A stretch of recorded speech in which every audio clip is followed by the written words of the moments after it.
Hi, hello, everybody. How are you doing? How are you feeling? Hopefully, everybody's doing well, feeling well. Welcome to a new week. Ryan, No Name, Latimer, General, Lord Dracath, Bull Weevil, Dragoon, and Travion. What's going on? I hope you guys are doing all right. I hope you're having a good Monday morning. Hope you had a good weekend. Hope you're able to relax and play some fun games and do something enjoyable. Hello, Greg. How goes it? I see you finish your expedition. Yeah, I see a couple people getting ready for the Expedition 33 talk. So I won't do that because I have a feeling that that won't be today. Let me put it that way. It could be tomorrow. I'm not sure. I'm still kind of like sitting with the game a little bit. You know what I mean? Sitting with how I feel about everything. I have figured out a couple of things that I don't like about the game. I know that you're not supposed to like play a game trying to find something wrong, but I'm very much like an opposites type person. Like, that's not right, but like if I hear a game is really bad, I'm gonna look for things that are good in it. Like, oh, okay, the graphics are terrible, the story's blah blah blah, but at least the combat's fun. With E33, it's like I knew that it was so good that I'm like, all right, what's wrong with the game? Like something's got to be wrong with it. And I found something that I didn't like, and then there was one thing that I really didn't like. And I don't want to get too deep into it yet, especially because some of that stuff is spoilers, and I know that people might want to play the game, but overall, it was fantastic. Like nothing I could think of that was wrong with the game, in any way overshadows whatever was right with the game. Um, but yeah, I did finish it. There are two endings. I'm sorry if that's a spoiler. I won't give you the details on them, but there are two different endings for the game. One of them I thought was fine, and one of them I really liked. And if you know anything about me, you can probably figure out which one it is that I really liked. And I had a feeling that was going to be the case. I chose the one Resident Evil. What was the Resident Evil game where you have to make the choice at the end, right? You've been talking to your wife or your partner or whoever, and then at the end you have to decide which one you're going to believe, like which one you're going to go with. When we did that, was that 7? That was 7. Okay, so when we did that on stream, I picked that I didn't believe in the wife. And, she got pissed off, and it was basically the bad ending. One of the reasons I did that was because I knew that wasn't going to be what I choose from then on. Like, I had a feeling that wasn't going to be the one that I liked. So I chose that one thinking, all right, I'm going to pick this one because I'm probably never going to pick this again. E33 is kind of like that. There are two choices. There's a choice at the end between two options. And based on what was going on in the story and everything, I actually did know which one I wanted to pick. So I picked the other one first. And sure enough, I really didn't like it. So then I had to reload the save, which kind of worried me because when the game just starts back up, you're where the last boss is, but the last boss is gone. You have to go into load save, and you have to go down to whatever save was when you have to pick the choice, or right before that conversation, and then you load that up, and then you can just make the other choice. There is a new game plus also. It's the new game plus that I'm not the biggest fan of. It's because it's like a one save file game. It's the new game plus where you go into the previous game and then you pick new game. Like you continue with your save file, but then in the save file on the options menu, there's new game plus. And when you hit new game plus, it's going to basically not delete your old, well, I mean, technically, yes, it's going to delete your progress from your other file. So because it's going to replace it with your new file. So I might just do that anyway, and then I'm going to do that when I play through the game again. When we finally play through the game again, I am going to do that, and that's most likely how we're going to play. But it does ramp up the difficulty a little bit, so I'm kind of curious as to how much it ramps up the difficulty, but we'll have to see. Overall, though, just a terrific game. I'll be honest, none of the endings did it for me. One ending did it for me because that's something that I like. It's something that I like in storytelling. Maybe not in this game in particular, but in storytelling, it is something that I appreciate. How's everyone enjoying the new Resident Evil? People seem to be enjoying it in general. I'm going to go back up and read some of your comments. I saw you were in Walmart. Hey, if you're in Walmart, do they have any Gunpla there? I always hear stories that some Walmarts carry Gunpla, and I've never seen one. I had an exhausting weekend. My sister came to visit, and she and my brother got along great for one day. The last day, they were driving each other crazy and taking it out on me, which is less fun. Thankfully, they all left, so it's just me, my mom, and peace. Also, Pokopia is really good. I did notice something that with Pokopia that I wasn't a big fan of, and I know you're. I feel like everybody's gonna kind of roll their eyes at this, and yet, at the same time, you kind of shouldn't, or you should kind of understand where I'm coming from with this. People kept saying Dragon Quest Builders 2. Dragon Quest Builders 1 and 2. All right, great. But that Dragon Quest Builders also had fighting. There was also a combat element to that game. There was armor and weapons that you equip, and there was things that you have to do, and there was a combat system to that game, and there was a combat element to the game. Pokopia has no combat. Is that correct?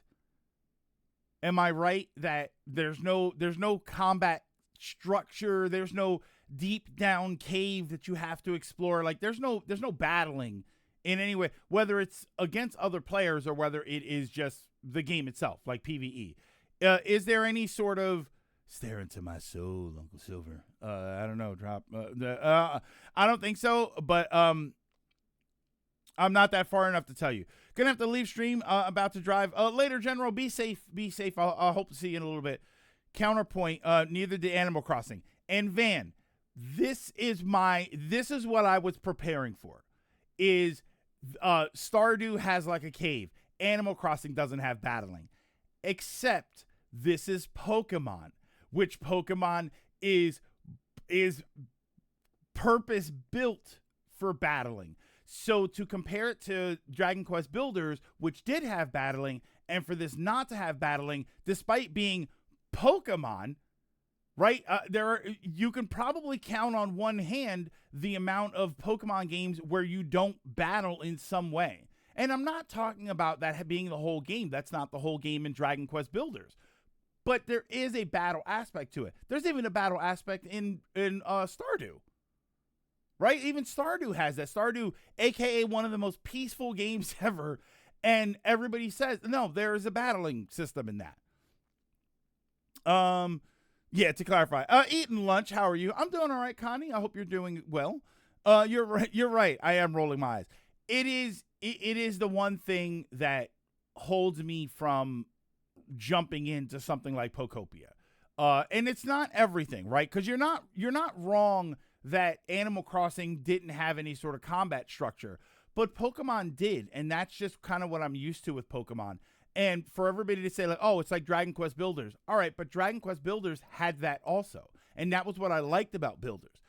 What I liked about Dragon Quest Builders wasn't just the building, because I did enjoy it, especially 2. 2 added a lot of aspects to the building that were just terrific. But I also did like that stuff. There were times where I got bored, and I'm saying this in Dragon Quest Builders. There were times where I didn't want to build anything, and I wanted to go out and fight. And I had an outlet to do that. And in Pokopia, I kind of don't. And despite the fact that Pokopia is based on Pokemon, which is very heavily battle-oriented. Yeah, several Pokemon spin-offs don't have combat. And several of them do. And what I'm saying is, if you were to stack every single Pokemon video game against each other, more are going to have battling than not. And it's just something that I'm missing. Hold on, and let me clarify here. I feel like I always need to clarify this. I'm not saying Pokopia is bad. I'm not saying that I have any emotional problem with the game or anything like that. I'm just saying it doesn't look like something that I'm going to engage with for very long, because there's an aspect to it that I do prefer to be there and is now not there. And even for the Animal Crossing discussion, even for the Animal Crossing, like, oh, well, there's no battling in that, I also didn't play Animal Crossing for very long. I play it for a few months and then I'm kind of done. Once I establish my own goals in Animal Crossing, I usually just stop after a while. Like once I get my goals done. So I'm sure Pokopia is going to have the same thing where they're going to give me goals and I'm going to try and achieve those goals.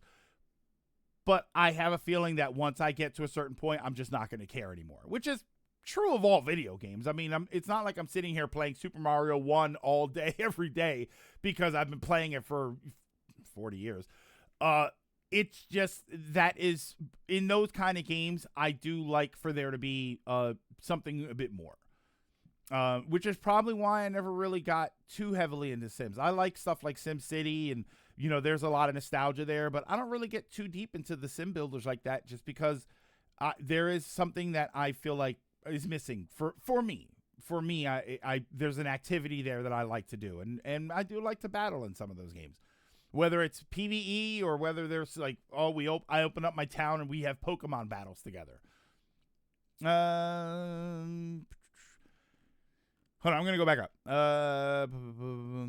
Still trying to get used to this new time since everything's spring forward now. Yeah, happy spring forward, everybody. Enjoy your hour of sleep that you lost.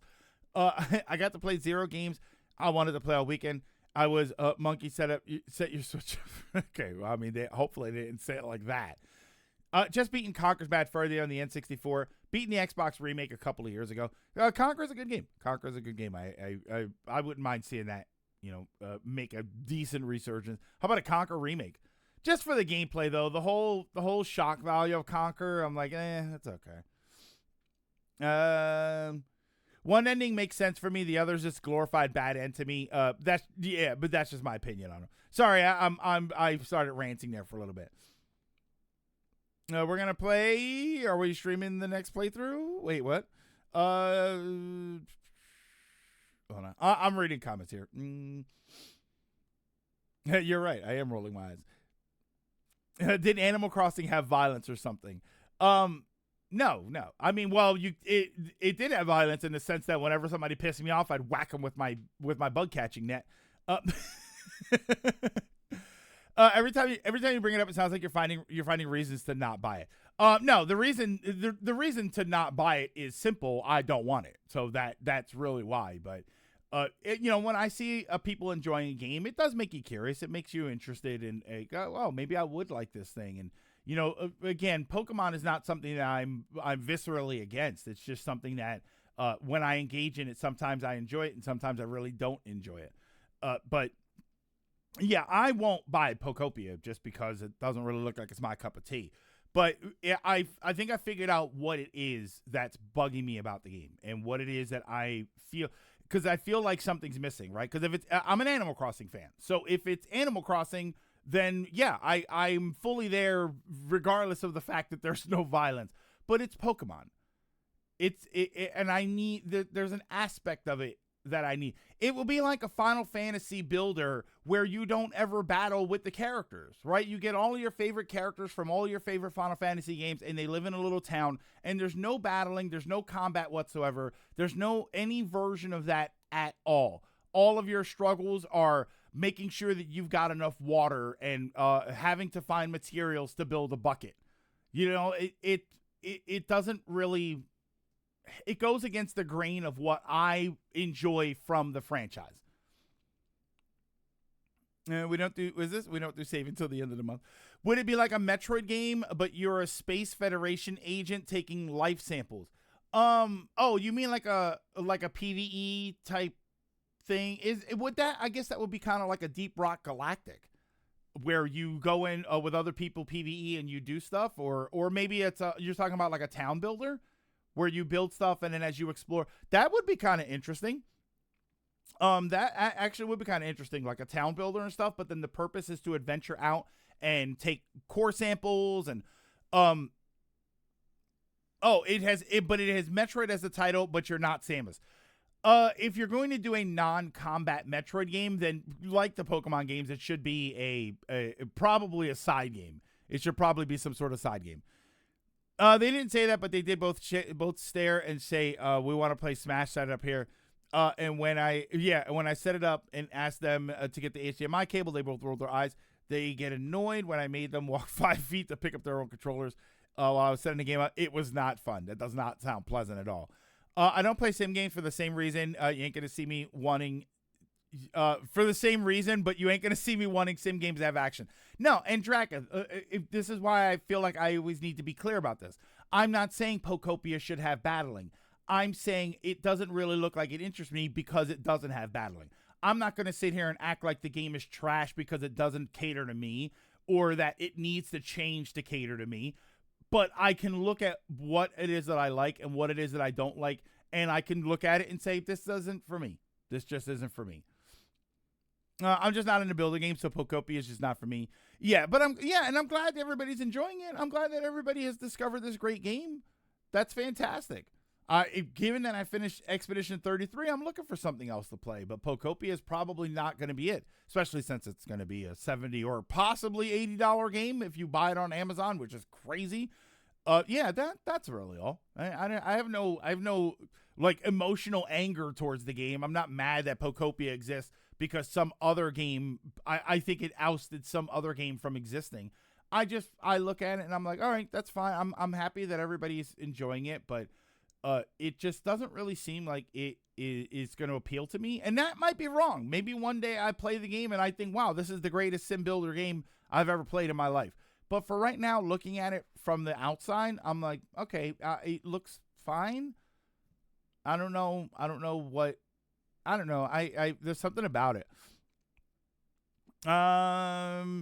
Think part of it is, again, a casual Pokemon observer. Not a fan of the games. Your only real remembrance of the Pokemon games is the mainline ones, which are combat focused. Yeah, so I'll definitely say that. Well, the mainline games, I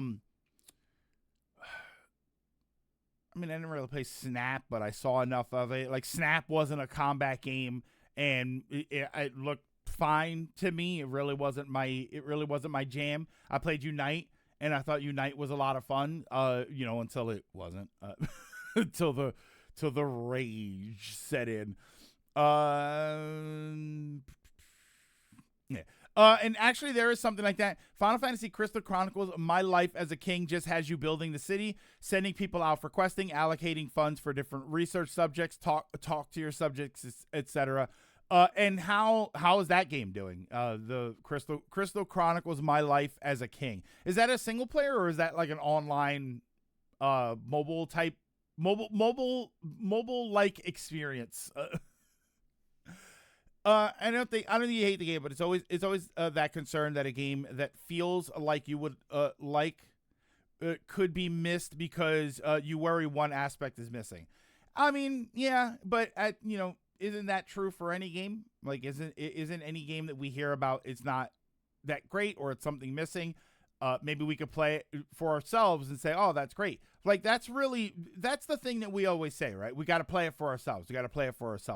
I don't have $70 to spend on every single game that comes out because I might enjoy it despite anything I see or read that says I wouldn't enjoy it.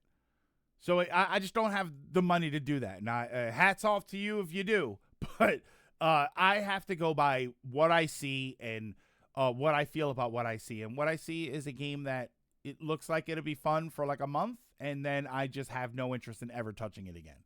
Whereas, I paid $50 for Expedition 33, and I spent 60-something hours playing it, and I'll most likely play through it again. You don't have $70. I don't like Animal Crossing. I find it dull, but Builders combat is kind of forgettable. I didn't have an interest in Pokopia. Well, that's not to say that Builders is the most complex combat system ever. I just liked that there was something there. You know what's another game that I enjoyed? I wish the building aspect was more significant because they kind of sold it that way, and it was why I didn't get the next game, Fantasy Life. Fantasy Life had a little bit of a sim, tiny little bit of a sim type scenario. Certainly not as fleshed out as anything like an Animal Crossing. And it had a relatively decent combat system, and I enjoyed that. Was either system the greatest version of that system? Nah, definitely not. but I enjoyed it. I got a kick out of having them together, which is kind of weird. Because one thing I always say about games that do that, where there's like a sim builder and a combat game, stuff like ActRaiser, going back all the way to ActRaiser. The danger of those games is that if you don't like either one of those systems, you probably don't like the whole game, because you don't want to have to do that stuff, right? If you liked ActRaiser for the action combat, and then you don't like the town building, you won't like ActRaiser, because you have to do the town building, or vice versa. If you like the town building and didn't like the action. So for something like Fantasy Life, it's kind of lucky that I did like both aspects of it. Were they the greatest? Definitely not. But I like that they were there. And I think Builders was similar to that. It was not the most elaborate combat system in Builders, but it was fun. And I can tell you this, I did enjoy it. When I did the combat, and I enjoyed powering my character up, making sure I understood how to fight the enemies and then getting around them. I just got a kick out of that. And it was a nice break from the building, because the building sometimes did get elaborate. And I built some elaborate structures in the game. So I did build some really big things.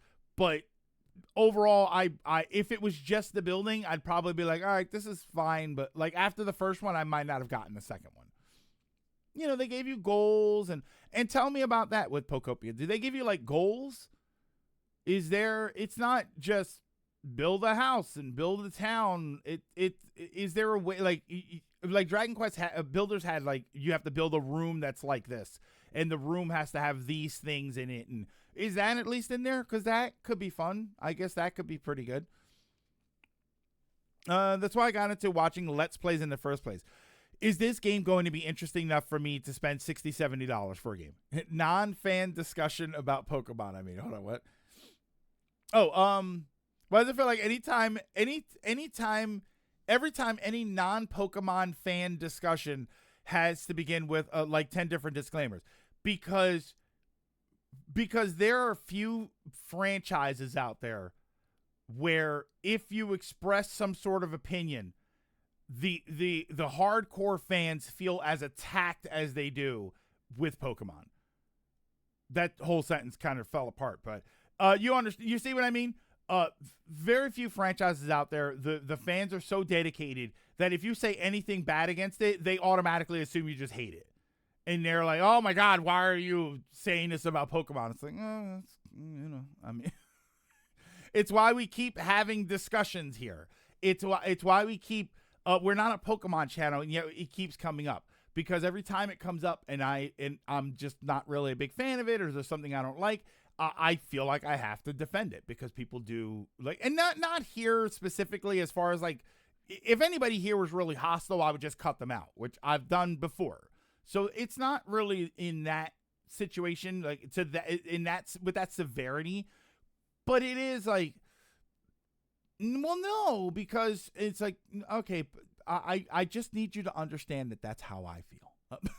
I just need you to understand. I'm not saying it's a bad game. I'm saying when I look at it, it feels like it is not going to be for me.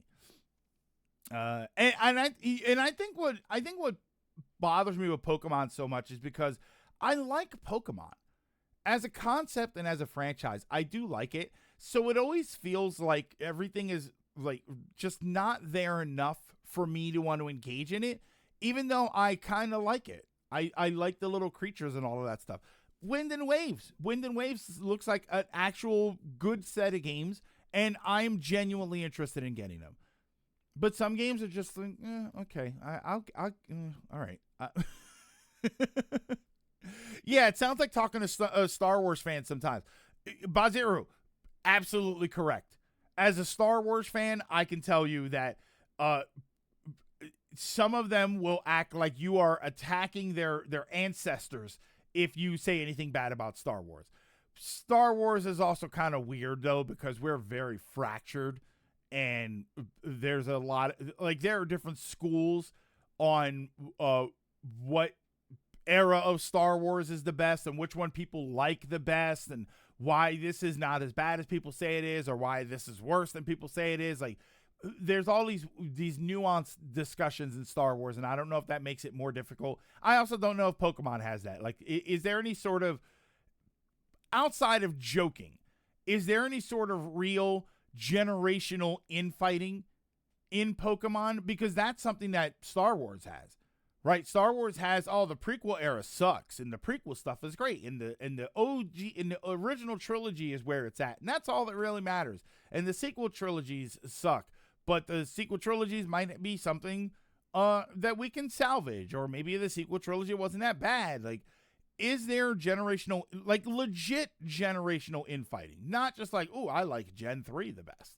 but really like, oh no, I like this gen because you're stupid. They will dox you without the L. L dox you without the L. Assuming a lot of it is hardcore fan complaints, it's also kind of unfair. I know that's not what you're saying. Because Pokemon as a franchise has a lot of potential to be so much better, but it is also being held back, and it's frustrating.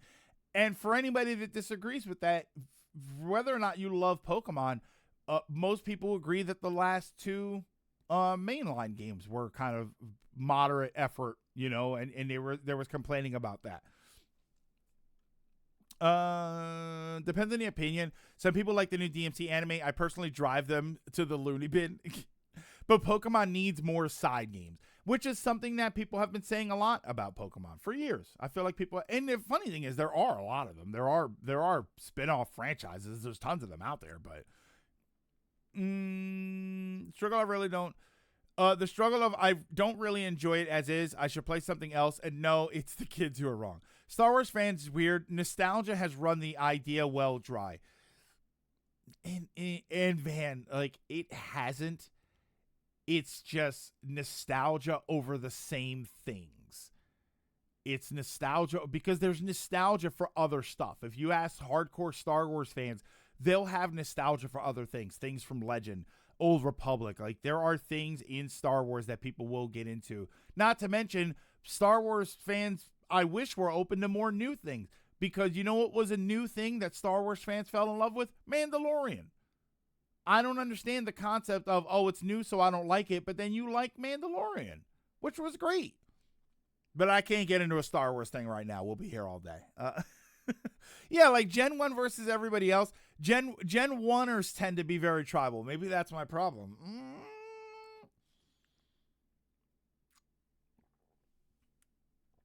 Those who like till like 5, and those who like it beyond that. Eternal Fun struggled, especially because we have such varied game taste, as many shared ones, and of us often feel compelled to respond when we hear a concern because we have our own experiences. They probably don't know the source material well. Pokemon problem is its fan base is smoking that copium. I mean, I would need the fan base to tell me. I say I'm a casual observer / casual fan, but I don't think I'm qualified enough to speak on that. But I don't know. I like Pokemon as a concept.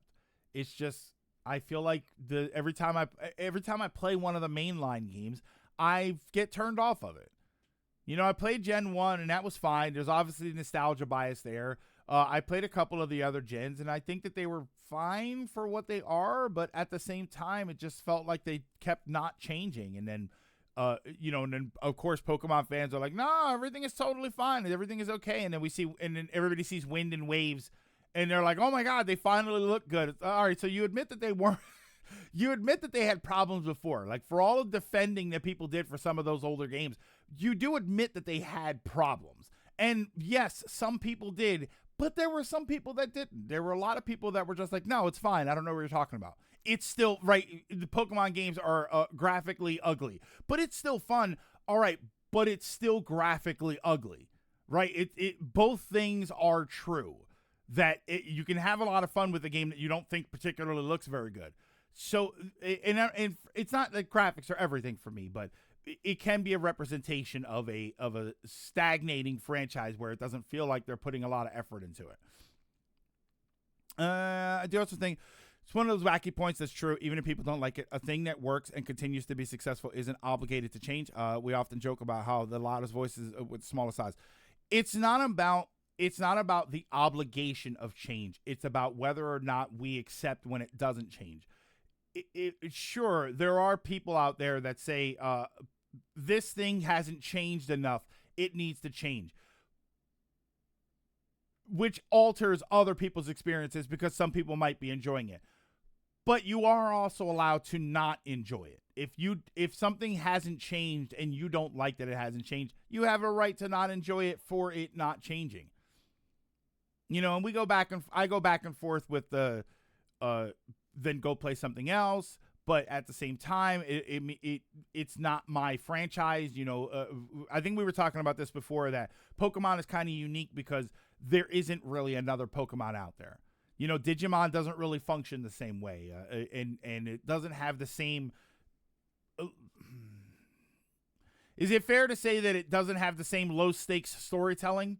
I know that Pokemon has these stories of like, oh my God, the Groudon is gonna destroy the planet.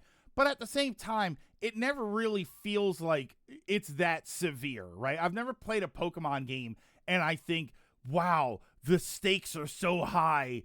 I'm worried for my main characters. Like I never am concerned about what's going to happen in a Pokemon game. Whereas even Digimon, for the little bit that I played Digimon, it's like, I actually genuinely don't know how far this is going to go. That's probably just from not having played Digimon before. No, your beef with Pokemon is very valid. As a longtime fan of Pokemon, a big problem is indeed that a lot of younger fans just don't know better with the lack of quality control lately. You know where that kind of happens? I'll tell you exactly where that kind of happens. Anime. When people talk about how cheap anime looks nowadays, right? Low frame count, low detail, right? The guy slides down the grass hill on 1 foot, like which wasn't really as bad as a lot of people said. Like I understood what they were going for, but it did look kind of lazy. And people defend modern anime, right? They defend it. They look at it and they say, no, it's really not bad. Or they throw like, oh, they're under a lot of pressure, or which I always think is kind of a weird reason, because if your people are so pressured that they're putting out bad quality animation, hire more people. But yes, I know that's not easy, but it is necessary if you're going to make a better product. If you want to make a better product. So there's people that don't like it, and there's people that do like it and then defend it. And then you go back and you watch 90s anime. And everyone pretty much agrees across the board that 90s anime just looks better. Maybe it doesn't sound better. Maybe the voice acting is terrible. But every time you see a nice, detailed 90s anime, like a mecha scene or something like that, everybody's like, this is better. This is better. So when it comes to like newer fans of anime defending what older fans would call lower quality animation, not low quality animation, lower quality animation, there is a bit of, it's because you didn't grow up in an era where the animation just looked better. So there is a bit of that. There is definitely some of that.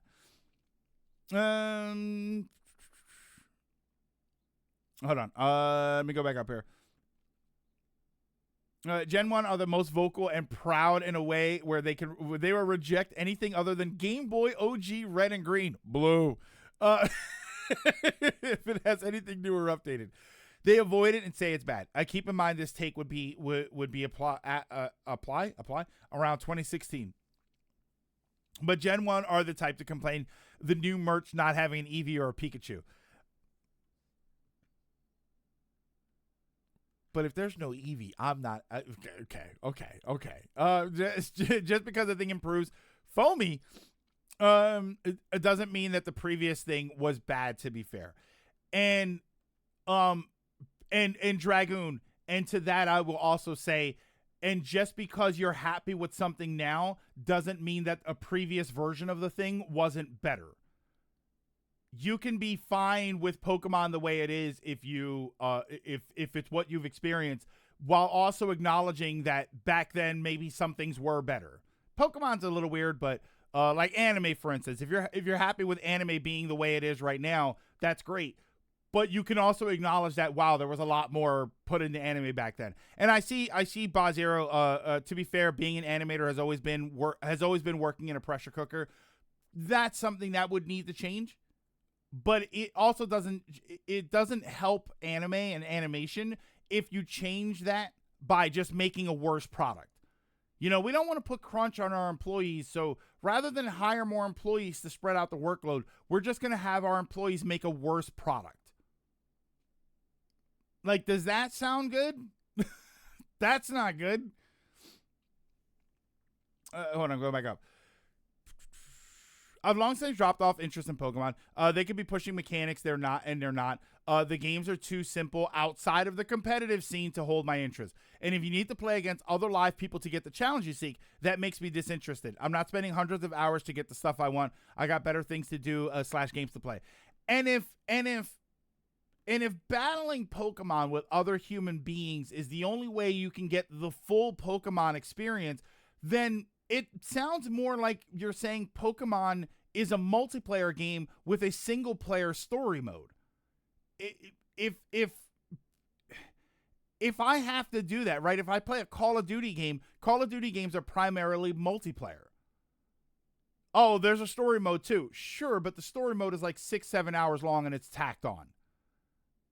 So it's hard. I can't sit here and say that Call of Duty is a fantastic single player game that you buy and then sometimes you play multiplayer. It is kind of the other way around. And if that's what you need in order to make the game fun for the vast majority of people, then it's a multiplayer game. It's a multiplayer game with a single player story. You don't have to enjoy a thing changing or not changing. But then many also aren't willing to move on. Many aren't willing to move on, and many aren't willing to acknowledge that things have gotten worse. It's the same. I think it's the same thing. I think one of them is being overly negative and dismissive, and the other one is being overly positive to the point where you're not open to anything changing because you think everything is fine. They're both extremes. They're both extreme examples of the same problem.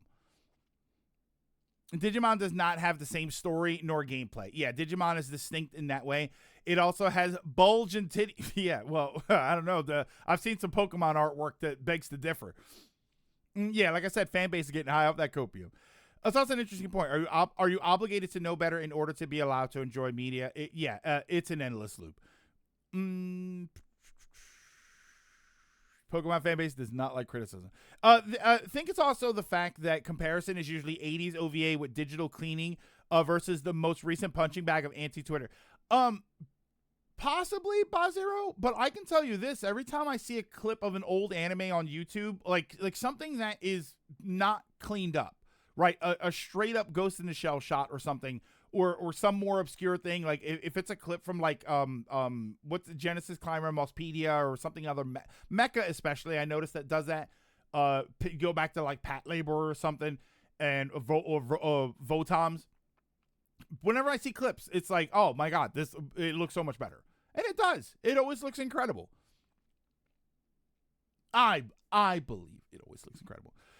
There was a lot less anime back in the day. Now that it's exploded in popularity, companies are rushing out shitty products to cash in on fads instead of getting the whole shit 2 cakes, and we get 5 shit sandwiches and maybe 1 cake if one studio does something really well. Yeah, and we know that that's happening.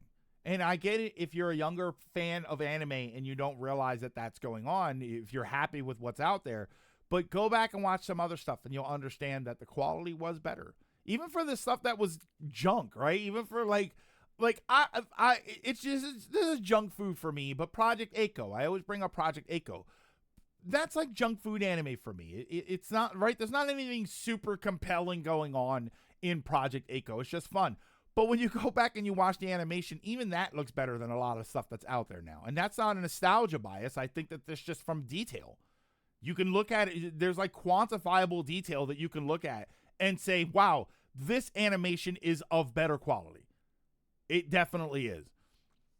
That's also something I think is kind of a weird, it's kind of a weird blurry line. You can't really tell, but I also think that there's something there's a difference between I enjoy it more and this is better quality. There are things out there that are of high quality when it comes to construction, where as a video game, for instance, it looks better than most of the things out there. It plays better than most of the things out there. But that doesn't necessarily make it my favorite game. There is a difference between what I like the most and what has real effort put into it. And maybe that's the discussion that you should be having about a lot of this stuff. Maybe the real discussion is it good quality and are you enjoying it as two separate issues? Because I feel like what you'll find out about a lot of stuff is people will, if they're being honest, they'll probably look at it and say, I'm enjoying this very much. But I acknowledge that it's not the best quality. I acknowledge that not as much effort went into this as used to, and maybe more effort should be going into it. You can enjoy something that you understand is not the best quality. It's like mall food, right? When you go to the mall and you get a slice of pizza from Sbarro's and you get a couple of garlic knots, it's not fine dining. It's not 5-star cuisine, 3 Michelin star. It's nothing like that. But you acknowledge that it's junk food, and you kind of like it for the junk food. You like it for that. I'm feeling triggered. Back in 45, doing some lesson work. We talking about Pokemon, just kind of a lot of things, but Pokemon kind of, yeah. I do think that can lead to topic paralysis. We hit extremes, we really can't go anywhere. Even when there's plenty of middle ground, people get locked into the opposite is just as bad, which is true.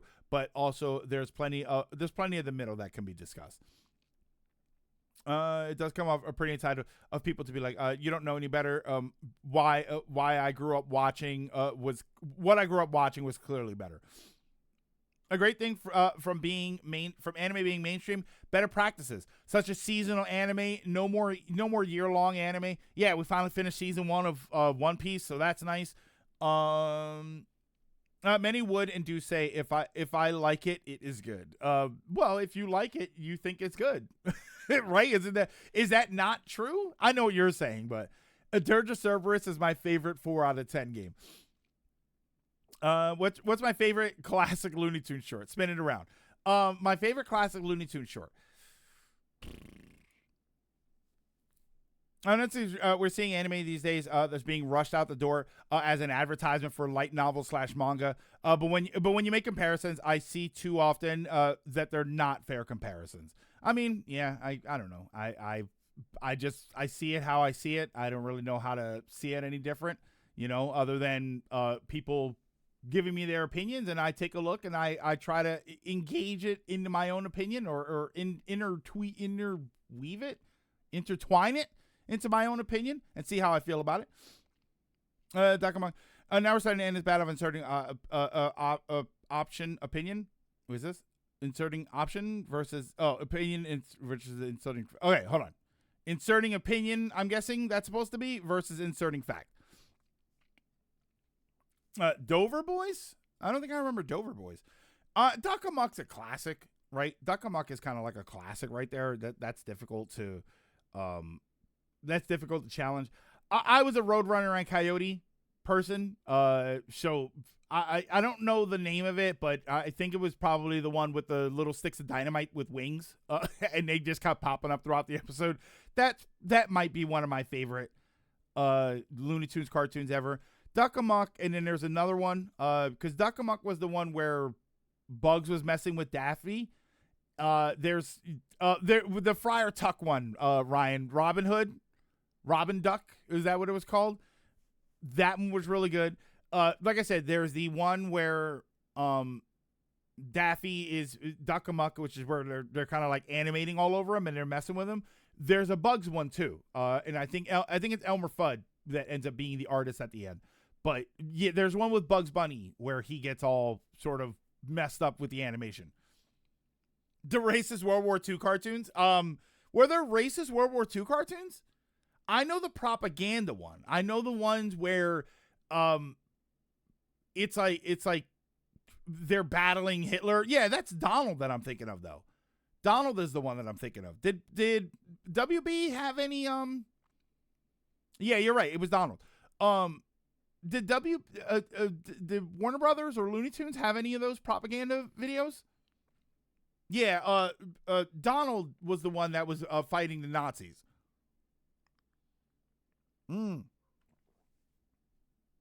Ryan, Duck Dodgers. Duck Dodgers in the 24th and a half century. Classic.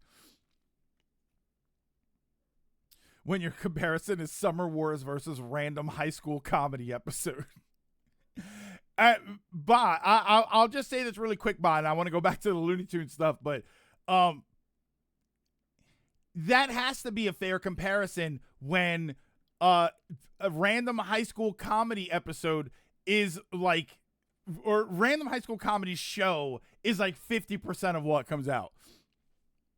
Fascinating debate. It's about Steam. It's Monopoly. He agreed with everything I said, but refused and admitted he refused to say the word Monopoly, even though it had all the listed effects, because he didn't like to think about Steam like that. Yeah, because he didn't want to stop using it or feel bad about using it.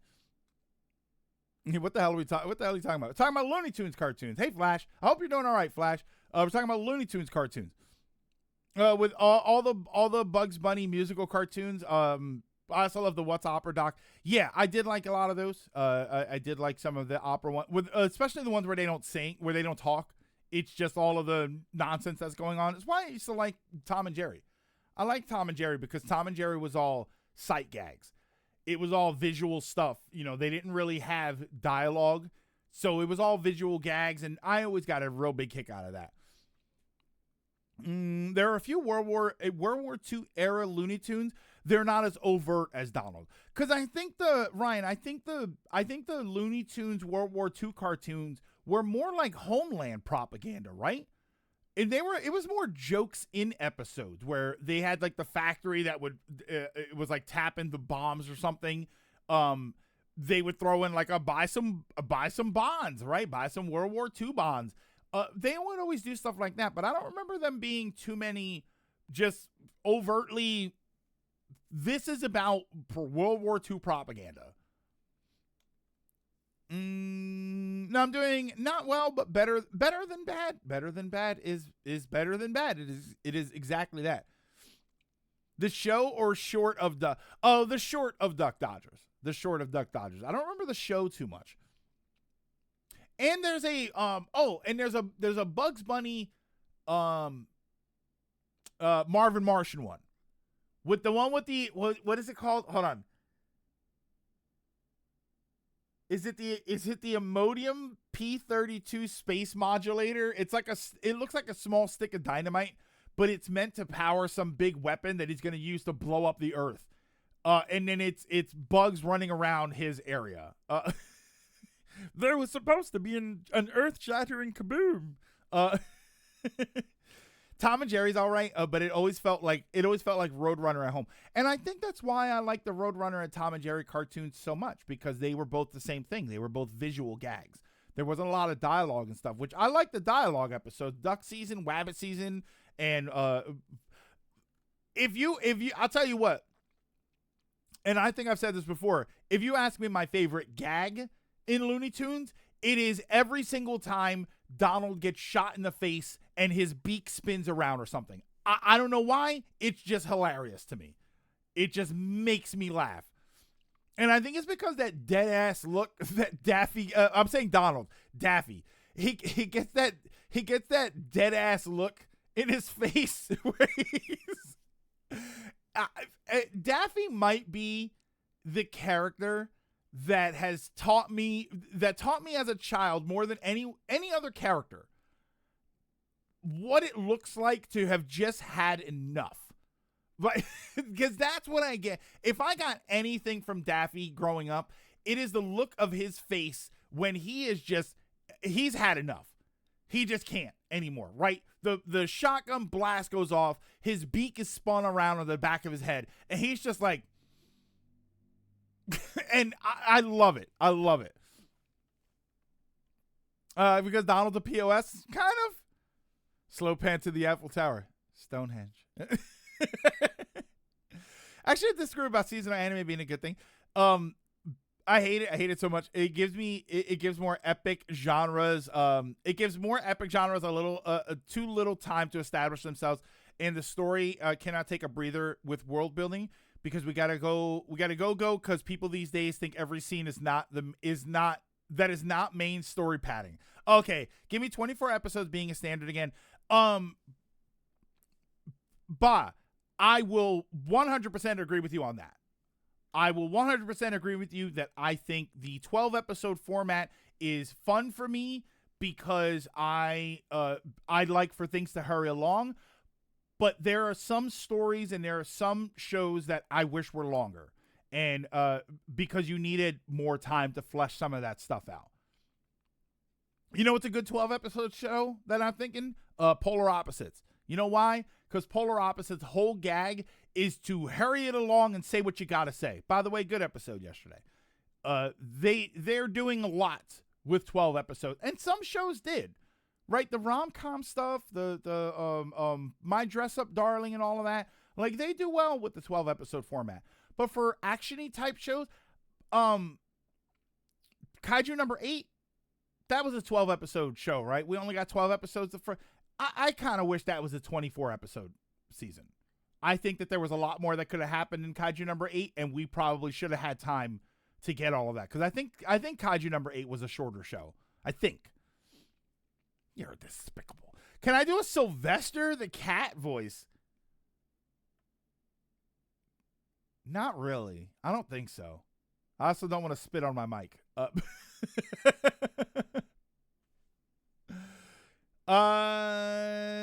Speaking of Looney Tunes, did you watch the Day the Earth Blew Up? I have not watched that.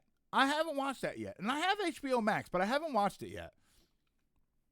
I like to avoid gaming and anime becoming like comic books where you really need to go back and watch OG JoJo OVA, skip this series, watch that one, then maybe you'll be qualified to judge and watch what we consider the good stuff now.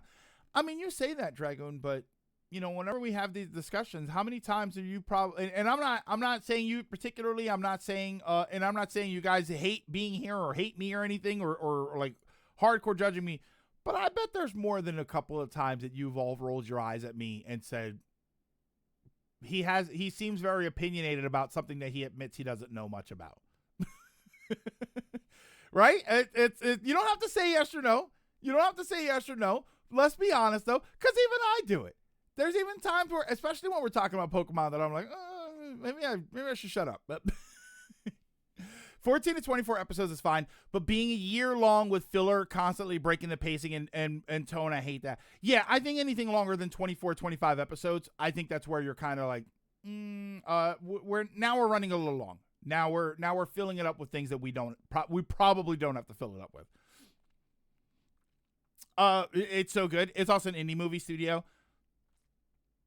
I say bring it. We might actually get more complete adaptations this way. Problem is, a lot of the manga are written in a way to where there isn't room for a lot of filler. And aside from the original Fullmetal Alchemist and some of DBZ, there isn't a ton of examples of good filler. People just don't want it. It's easier from a production standpoint to stick to the 1 or 2 course per season, and let the manga stay ahead so you have plenty to adapt. Yeah, I don't know. I don't really see this. Like, One Piece did it. One Piece was like, oh, we have to have these filler things. One Piece is because they were just constantly making it, so they like were forced to make filler stuff. But it is kind of like just take it, you let it breathe a little bit, right? We got X amount of episodes. We got everything we need. We don't need a bunch of nonsense. You know, we don't need a bunch of nonsense to the point. And I know some people like filler. But we don't need a bunch of nonsense to the point where even the creators, right? For anybody that defends filler and says, well, not everything has to be serious and not everything has to be completely story related. But when you're getting to the point where the creators of the shows would rather you watch the condensed movies because it cuts out crap that they admit they didn't want there, I feel like we're getting a little too far into the filler territory. You know, it's not an invalid discussion to say that there's too much filler when you've got OG Gundam creator coming out and saying, just watch the movies, don't watch the show because they made us put a lot of crap in the show that we didn't like. Right? It's just like, I mean, I can invalidate any Gundam opinion I have by saying something really crazy, but which maybe it's not that hot of a take, but people do like. There is a point where it's a bit too much. That's what I like. Maybe that's why I like going back to stuff like Looney Tunes, because Looney Tunes didn't have filler. Looney Tunes was filler. Every episode, every skit was 6 to 8 minutes of nonsense and then you move on. There was no continuation. Yeah, we're geeks. We're opinionated by nature. Okay, Grunkle Greg. I'm going to get back to that show. Actually, I can't until I get Disney Plus again. Left the shelter again. I don't hate children, but Flash. I don't hate children. I hate children whose parents can't control them, and who are being allowed to run wild. To an extent. We're also talking about how they only like this because they don't know better. When realistically, they like it because it's what they watch. Sure, watching older stuff might give a greater appreciation, but as I've seen with my own nephews and nieces, they realistically go, "Wow, your older thing is so cool, but I like this better." Well, I mean, they're kids. That's why they're dumb. I'm kidding. Imagine making a filler anime arc and then making a filler manga arc. Yeah, we don't need Goku gets his driver's license. Although, I mean, Yamcha got his redemption in that baseball game, so maybe some filler is good.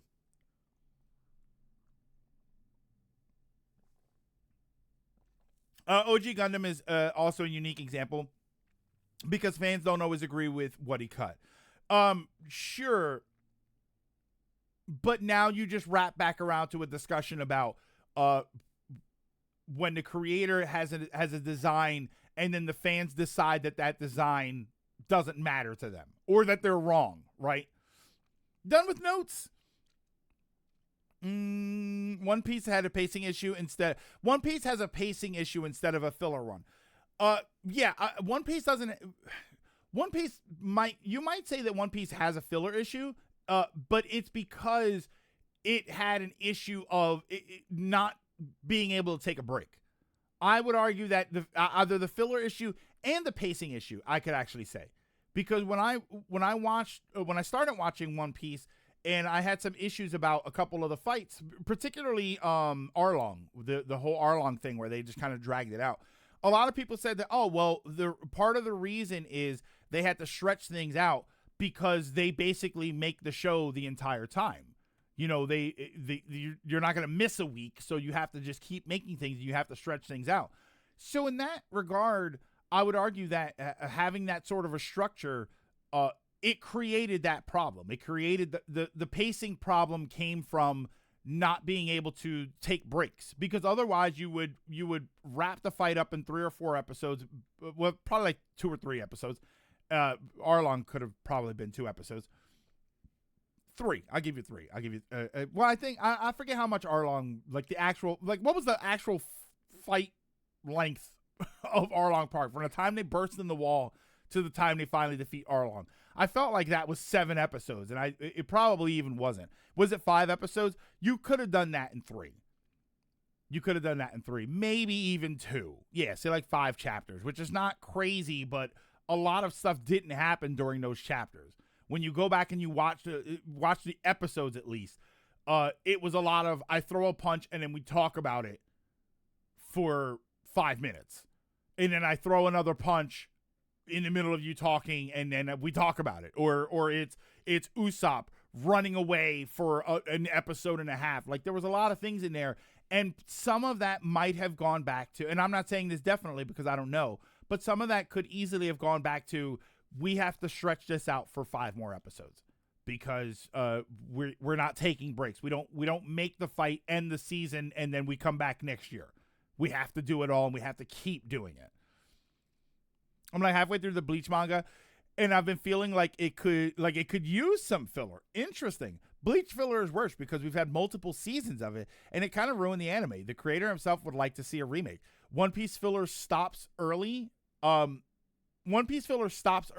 pacing has taken over in all forms of media, but this creator's vision is a hilarious wobbly line when we don't agree with the creators, but it's a solid bridge when we think we can't change it. It would change the entire experience. Having almost nonstop action leaves little room for development of the cast. Yeah, I would agree to that. I'll agree that if there's something that is just too nonstop, you have to have natural breaks, but natural breaks don't mean the beach episode every single time. Although I love the beach episode, I always love the beach episode. That's usually one of my more enjoyable anime tropes, but I acknowledge it's filler. But it doesn't have to be to that extreme. It could just be that there's some talking and then there's a fight, and then in the next episode there's a fight and there's some talking. It's like their own fights, and then it's a fight per episode, except Luffy, and then it's 10 episodes. The One Piece remake is cutting down the anime from 1,000 plus to 283 episodes.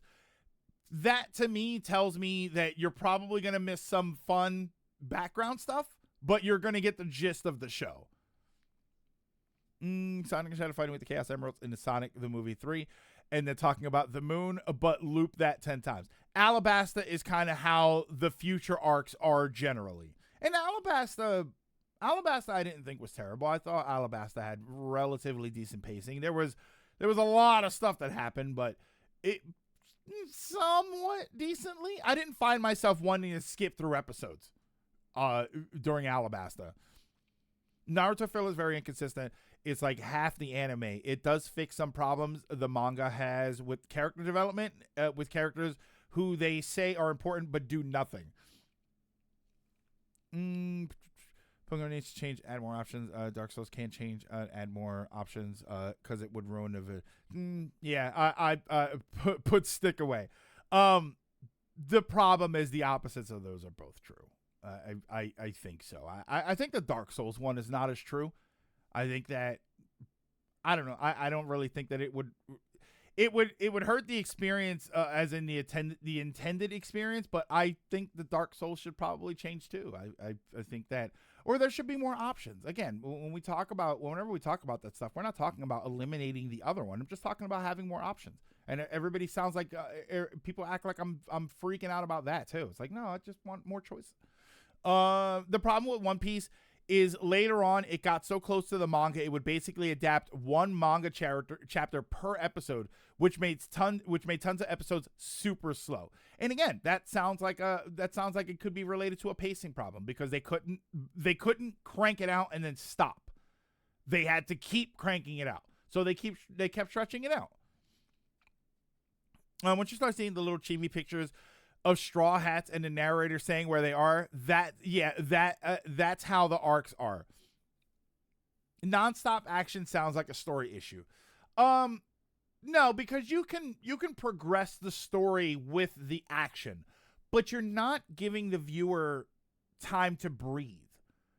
You have, especially when dramatic things happen, you have to give the viewer time to relax and time to process what's going on. And that is an important thing. If you're bouncing from one thing to the next thing nonstop, it's not that you're not going to get the story, and it's not that you won't enjoy the story, but there's no time to sit on anything. There's no time to think about how this character just died or got put in a hospital, or now these characters have reached their new power level. Like, there has to be some point where you can stop and you can process everything and kind of like reevaluate what's happening. It's why the stock doesn't bother you as much. You're all for options. The stick.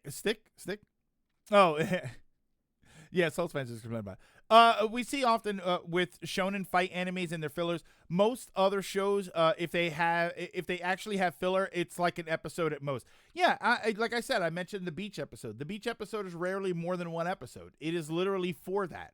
Right, it's the school multicultural festival. Like, it's always something that goes relatively quick. Like, even the multicultural festival cliche or trope, the actual festival itself is one episode, but then it's built up throughout it. Dark Souls does have an easy option: be a mage and ignore the internet.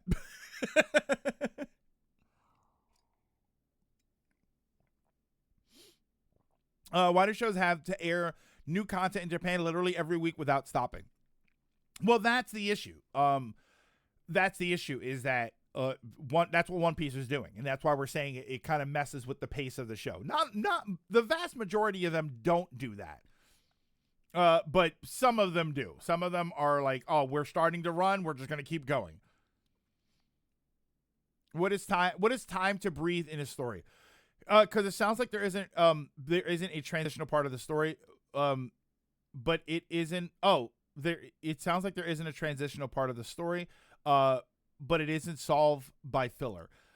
It's not. No, it's not solved by filler. But I'm not. When you say nonstop action, I'm not talking about filler episodes breaking that up. I'm talking about just breaking it up within the episode. When you would you say what is time to breathe in a story? It is a time when, in an action scenario, in a shonen or an action movie, it is the moment after the action where your characters have a chance to rest, and you, as the viewer, you also have a chance to rest. You're not being assaulted by or bombarded by visual aspects. You're not stressed for your characters. You're not worried about them. You're not thinking about how are they going to get out of this one. It is literally a time for the characters and for the viewer to mentally relax. And when you get a chance to mentally relax, that's when you process what's going on. That's when you process what happened. Lord of the Rings. Any Lord of the Rings fans out there? For the movies specifically, since it's going to be more applicable to the movie. All the stuff in the mines, right? In the mines of Moria. From the time the bucket falls in the well, and that triggers the orcs with the cave troll, and then that triggers the goblins, that triggers the Balrog, and then Gandalf falls off the bridge, right? Khazad-dûm falls off the bridge. Right after that moment, for all of that fighting and for all of that intensity, right after that, when they get outside, they go and they relax. And not relax, but like they're sad, they're crying about Gandalf.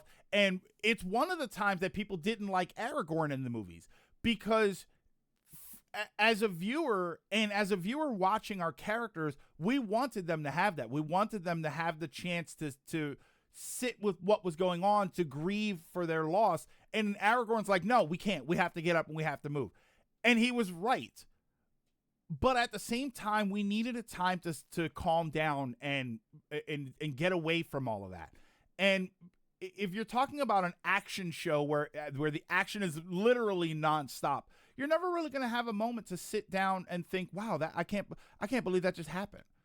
Right? I can't believe our main character lost an arm and blew the villain in half and defeat, like you think of all of these things that happen in a big gigantic fight sequence, and then it just keeps going. And then the villain keeps moving and it keeps fighting, and then the hero keeps doing stuff. And like at some point you want everything to stop for a little while. That's what I mean when I say downtime / time to breathe. And they're normally built into the story. There's normally moments that are built into the story. But if you're talking about a non-stop action show, the problem is that it's not built in. And to keep the animators in work. But there's other ways to do that. I think that there's other ways to do that. Yeah, those poor VAs for One Piece are tired though. I mean, I think there's other ways to do that though.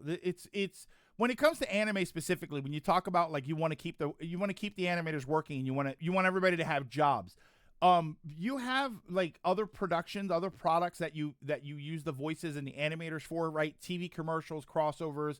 A lot of shows have a chibi version of the show where it's kind of silly. So like there's other things that you can do without damaging the pacing of a show by making it constantly happen. There are other ways to do that. Time to Breathe sounds like a current anime needs more substance, which a lot of anime are missing. It's not all, and Van, it's also not just anime. I'm using anime as an example, but it's really not just anime. There are a lot of TV shows and movies, whether they're animation from different regions or live action shows, that have a pacing issue. I have grown to a point where it's hard for me to watch outside of something that's nostalgia, like X-Files or something. It's hard for me to watch an hour episode with 22 episodes per season, and there's 15 seasons, right? I could never go back and finish Supernatural. There's just too much of it. There's just too much of it. That's my big problem with JJK's Shibuya incident. It goes from fight to fight to fight. It was cool, but it's exhausting from week to week. And then if you binge it, it's very exhausting. You're just like, oh my God. And the Shibuya incident was amazing. The thing in the subway where oh my God, like it was so good. But yeah, you are kind of like, oh, I'm a little exhausted right now. And it sounds silly. If you've never had that, if you've never experienced that, I know it sounds silly, but there have been movies and TV shows and with like fight sequences and stuff where I'm just mentally exhausted by the end of it. I'm like, all right, I either need to stop or they need to stop. If right, if you find out that the fight's gonna keep going, you're like, all right, I need to take a break in between episodes or something here. JJK season 3 is also just immaculately animated. The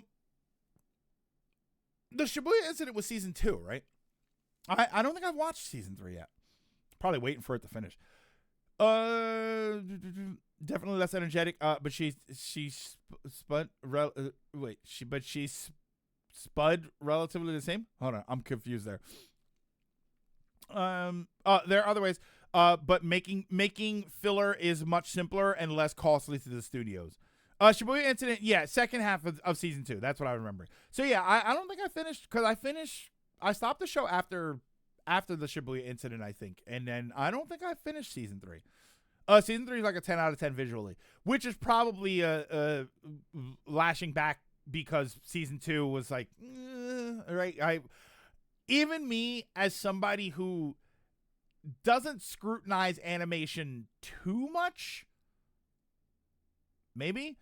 When I remember when I started season 2 of JJK, I was like, oh wow, so this is like, it's noticeably different. And I didn't know. I remember hearing some things about season 2 and like people thought it was lackluster.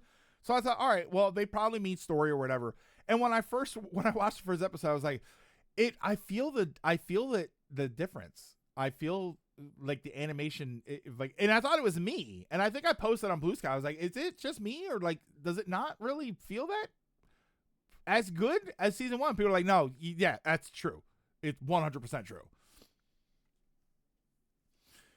Based in that, do you like the confrontation between of Obi-Wan and Maul and Rebels? I think it was a well-designed fight.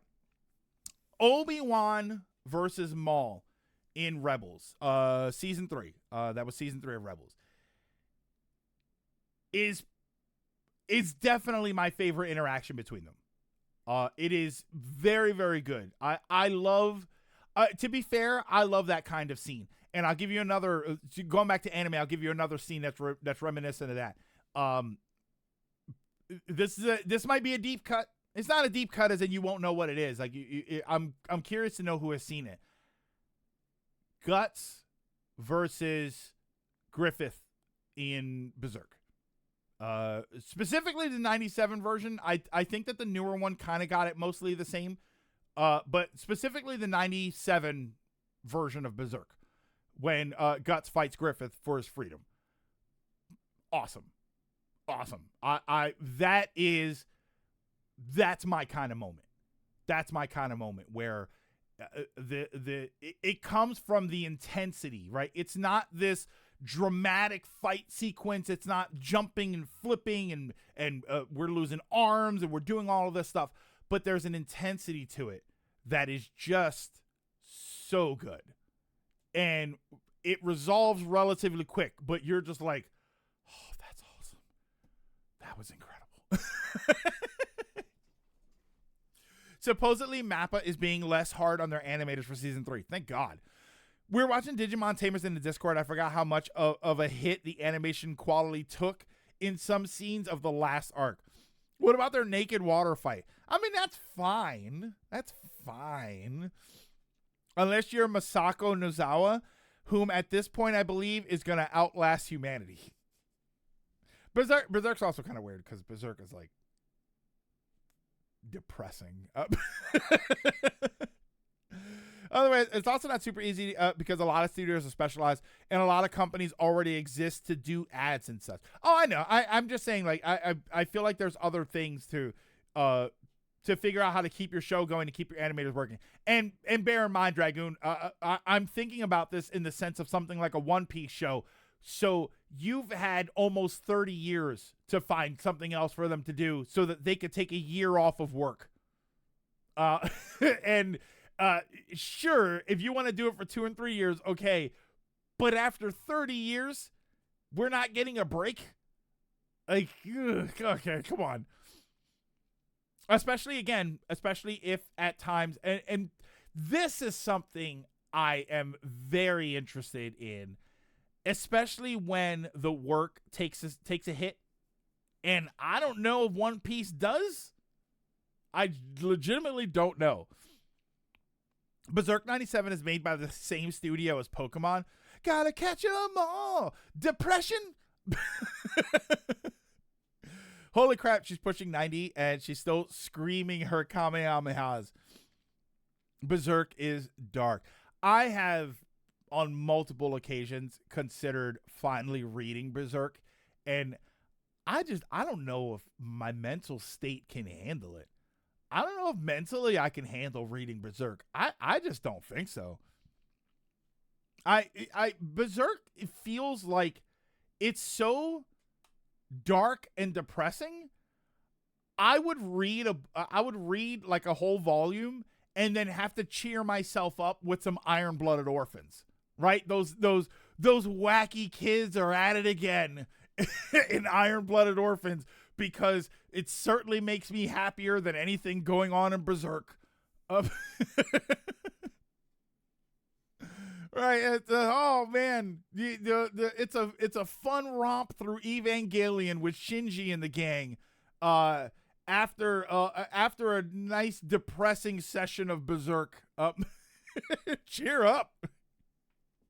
Yeah, Executor. I'm cheering up with Iron-Blooded Orphans because Berserk is just that depressing.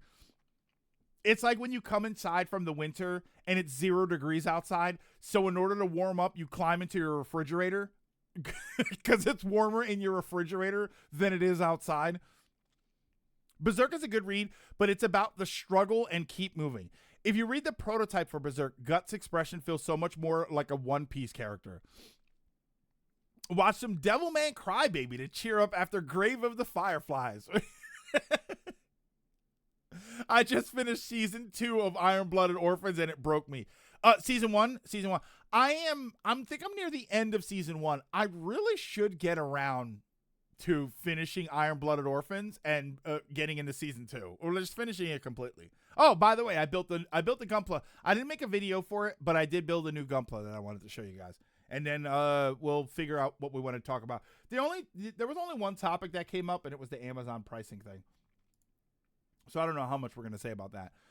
For what it's worth, there's a turning point in Berserk where the tone shifts. Is that like chapter 14 of 16? How many chapters are there? But those big ass books. That's what I wanted to get. Those big ass Berserk books. How many of those are there? Is it 16 of them? Or is it 15 and they're supposed to be a 16th, but it never came out? I thought there were 16 of those. And and Berserk is done, right? If I were to start getting into Berserk, it'd be fully complete. Over 20, the real big ones, right? You know what I'm talking about? When I talk about the real big volumes? It's not done. Okay, 14 of the deluxe volumes, and it's not done yet.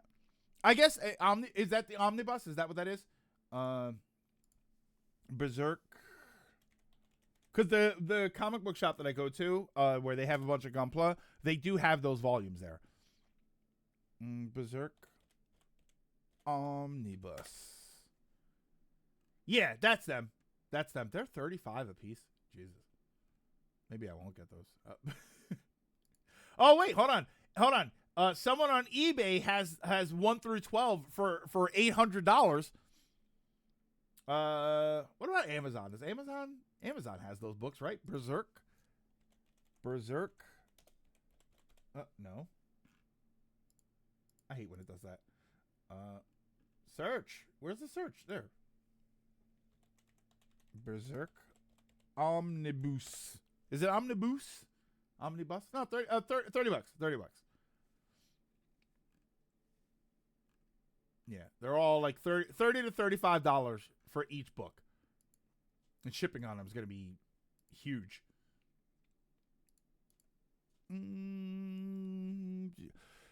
Berserk is being continued by Miura's assistant after his death. Berserk is still ongoing even after Miura's passing. He had an entire team trained to mimic his art style, which is kind of good, I guess. That's actually kind of decent. But yeah, you watch some Berserk and then you cheer up, right? Let's watch some high school drama. After Berserk, I need to cheer up with some high school drama. Evangelion sounds good. Those poor kids. All right. The only topic I really had today was this thing where Amazon is raising the price on Pokemon Pokopia. Did you guys see this? You guys just brought it to my attention recently. Currently 42 volumes. To be fair, me watching IBO ended most episodes with a sigh of relief. It was over, mostly because it was an ordeal. And going back to the discussion earlier, that's kind of what I'm talking about. That when you have all of this emotional stuff happening in the episode, and then the episode's done, and you feel like you were like, oh my god, there's my chance to breathe. Although IBO I think has some good moments. I think there's a lot of lightheartedness on the ships and stuff, and I think there are good moments to help balance out the bad moments.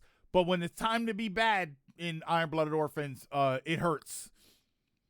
I just got the shipping fee for my Ryza figurine, and it was $200. Woo! Wait, for shipping or for the whole thing with shipping? Currently 42 volumes. Naruto Shippuden pisses me off with like 125 fillers in a row before the Pain arc. Pain was my favorite character. I opted for, was this ECNs? M's? Which is much cheaper. ECM also does not charge fees after the fact. What is ECMs? Yeah, Amazon upped Pocopia's price. Not that way. Mostly because I'm just happy it's over because goddamn it, I hated watching it. For shipping. In total, it was almost $500. Oh my god. No, Amazon shouldn't be doing that, but part of why they think they can get away with that is apparently Nintendo, a Pokemon company. This would be good for sales, and I think in the end, they sorely didn't make a ton of physical copies due to it being a key card, and people's feelings on that. So I checked myself because I wanted to see, and sure enough, it is up. For some reason, Pokopia physically is $79.99. Oh, hold on. All right, hold on a second here. That might have been a mistake because I'm on it right now and I'm seeing I checked it this morning after I saw you guys talking about it. I checked it and sure enough, it said $70 or $79.99 for the physical, $69.99 for the digital. I'm on it now and it says $69.99 for both. So I'm wondering if either that was some sort of a mistake or if people got mad at them. I don't know what's going on. But if you go and check it out, I'm actually curious. If you go and check it out now, let me know what it says. Oh, no, wait, hold on. Yeah. 70 for both. Hold on. Did we talk about Nintendo? Oh, that's right. We did have another topic to discuss. You built Gunpla. Oh. I built Gunpla. It's been in front of me this whole time, by the way. Just so you know. I built the Silver Bullet guy. I don't think his scene in the movie was that impressive, but I did build the Silver Bullet guy. This came with like some weird things that I'm actually not going to use. It came with wire, actually, and the purpose is that the arms kind of shoot off and they're connected with wires, and they give you a little stance to have them doing all sorts of dynamic poses. I had no interest in that, so I built the robot. I built all the weapons. And then the stuff for extending the arms, I didn't really bother building. I built the other hands, and I built the swords, and the guns. So I built everything else. I just didn't build the stuff with all the wires. And he's doing a JoJo pose. He's a very heavy, like compared to the other ones, he's kind of heavy. So he poses really weird, and he keeps leaning back. So he keeps doing the JoJo pose, and I might actually set him up on my shelf doing that. There we go. Hold on, I got him in a better position now, but yeah, he was kind of cool. Yeah, I didn't record that one. That one was the one that I wanted to build just for me. So this week I'm gonna build. I might for this week's video. I might do the G-Quux, the actual G-Quux Gundam, because I think that'll be a kind of cool build. The issue is apparently people are going out of their way to buy Pokopia physically, despite it being a key card. I mean, isn't that sounds like a whole separate discussion too, right? Someone realized they were going to get sued. Western game devs must be coming in their pants saying Nintendo get away with that pricing. What, with the $80? Well, the $80 wasn't them. It was just, that was what was interesting about it, Latimer. It was just Amazon raising that price. But I'm on it right now, and it's the regular price. So I'm wondering if it was some sort of a mistake, or maybe it was supposed to be like you get the game and something else. But now it's normal price. Some of them do that. Like Rocket Anchors and the like. Bought a bunch of Gunpla yesterday and nearly got the Dovin Wolf. Which is what the Silver Bullet is based on. Dovin Wolf. Hold on. Dovin Wolf Gunpla. Oh, the green guy. This green guy? There's like a silver one too. No, that's something else. Is it the unicorn version or is it the greenish one? I might build that around Christmas time. It's all green with red highlights. Yeah,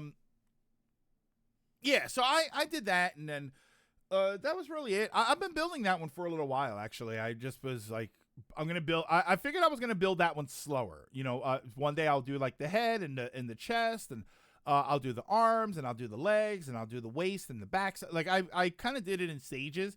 I'll tell you what, I am getting better though. I am getting better at cutting the pieces off of the runners and not leaving too many nub marks or anything. I'm getting better at sanding too.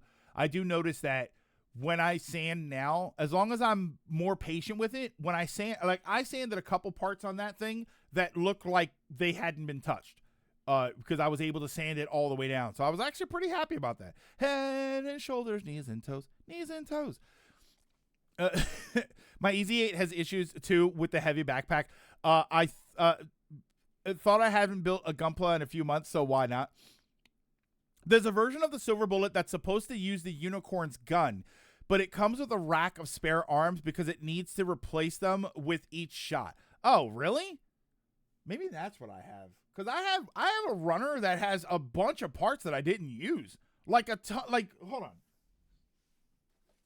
Because I still have the box here. Oh, no. So this is like, these are the two stands that you make. I like it because they look like Star Trek symbols. Right. It's like the two stands. There's wire that you're supposed to put into the arms so that when you stretch them out, it looks like wires coming out of them. But then there's this runner here. There were a couple stickers I didn't use.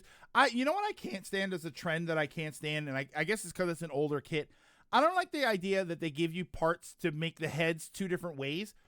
I really rather you just give me enough parts to make two different heads, and then I can swap them out. I don't like this idea that I have to use the top of the helmet, but you're only giving me, and you're giving me one top of the helmet, but then you're giving me two sets of eyes, two face plates, and then like a sticker or the plastic piece for the eyes. It's like, well, then give me another head topper, and then I can make two separate heads.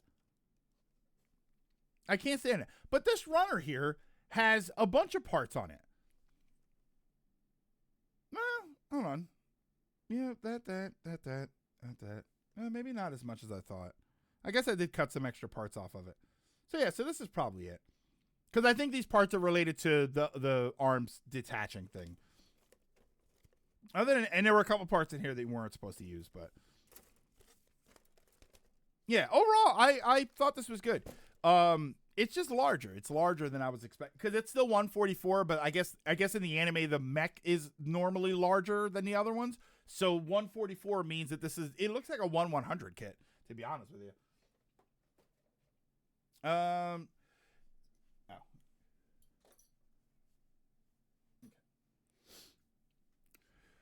Does it say on the top where it's from? It's not all uncommon that some Gunpla share runners. MSV. Is that what I'm looking for? Right here. There we go. Yeah, it says Unicorn MSV. Twitch left 30-second ads for some reason after refreshing. No place for me to complain. Okay. Yeah, the ads kind of get annoying.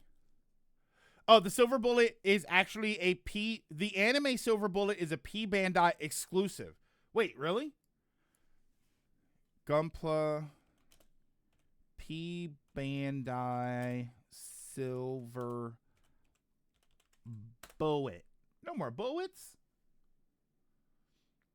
Let's see. Wow.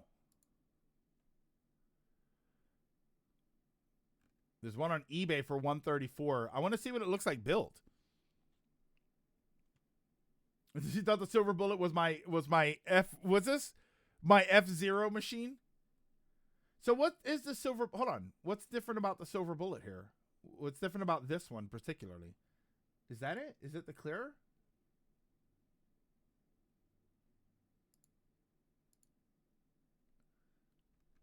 Is it the clear parts? I think it's Silver Bullet Gale Chan version. Gale Chan. Or Gael. PB and that Silver Bullet. I see tons of pictures of the box. This doesn't look. Oh, is it that one? Hold on, I'm waiting for it to load up. Okay, this one looks. I mean, it looks. Coloring is different. I'm looking at it here. Yeah, the coloring is different, but it looks kind of cool.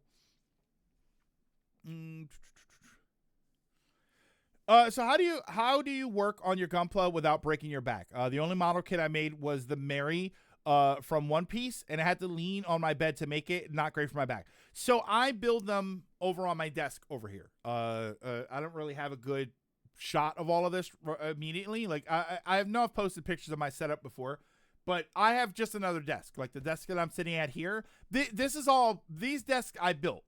So I ended up getting these sets of like metal legs a long time ago, and they just sat there forever. So then I built desk toppers for them because they're taller than the average desk because I actually don't like the height of most desks. So these are a little bit taller, and I have two of them. So I have a big, longer one that I have here with all my PC stuff on it and my my mixer and everything for streaming. And then I set up another one over here, and that it's shorter, but that's more for arts and crafts. So now I turn it into a sort of dedicated arts and crafts area, and that's where I build everything. So same chair, right? Like I'm sitting here right now doing streaming. When I do recording, I'm just right over here.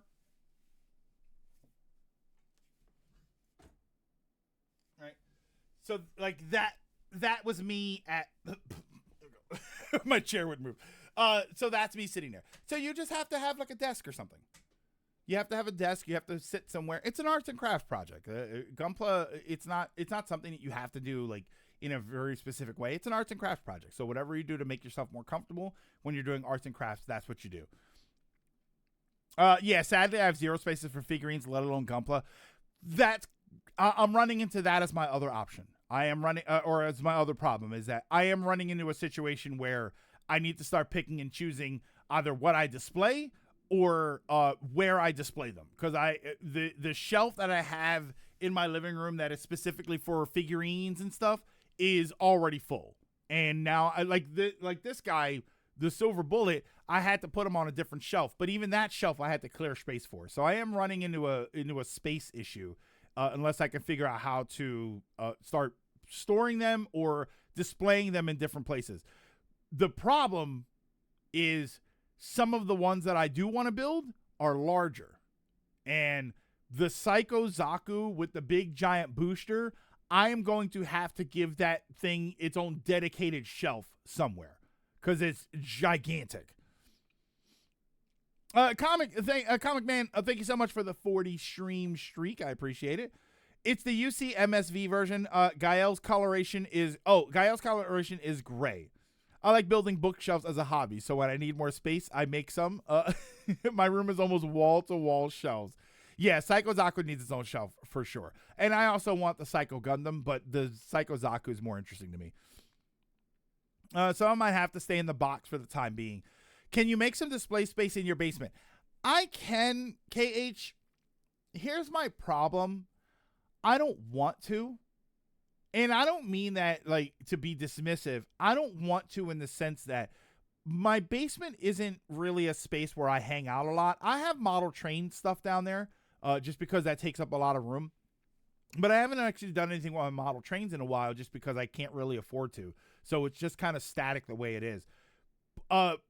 I actually did want to incorporate some of the Gunpla into the model train setup so that I can have robots sort of hanging out watching trains. I thought that would be kind of funny. You know, maybe they're doing fights and then the train is going under their legs or something. You know, big giant Psycho Zaku sort of hanging over everything. You know, or the Psycho Gundam standing over. Like I had all of these cool ideas about what I want to do, but it's, you know, that stuff takes money. And right now I'm more Gunpla. And my focuses right now are Gunpla and survival. I'm afraid I'll break my figurine trying to disassemble them. The good news is, Gold, they're kind of meant to be disassembled. They're built in a way where I assume you've done them before, but they're built in a way where you can take them apart.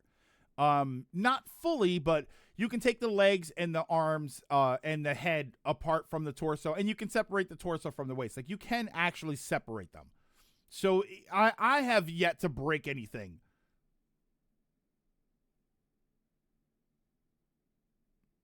No, wait, I think I did break a piece. A very, very small little claw piece on the Silver Bullet. But it's one of the pieces I'm not even going to use. Yeah, but KH, I have no interest in setting something up in my basement. I have plenty of room in the rest of the house, though. I have my entire downstairs, which is, you know, kitchen, living room, bedroom, actually, because I keep my bed down here.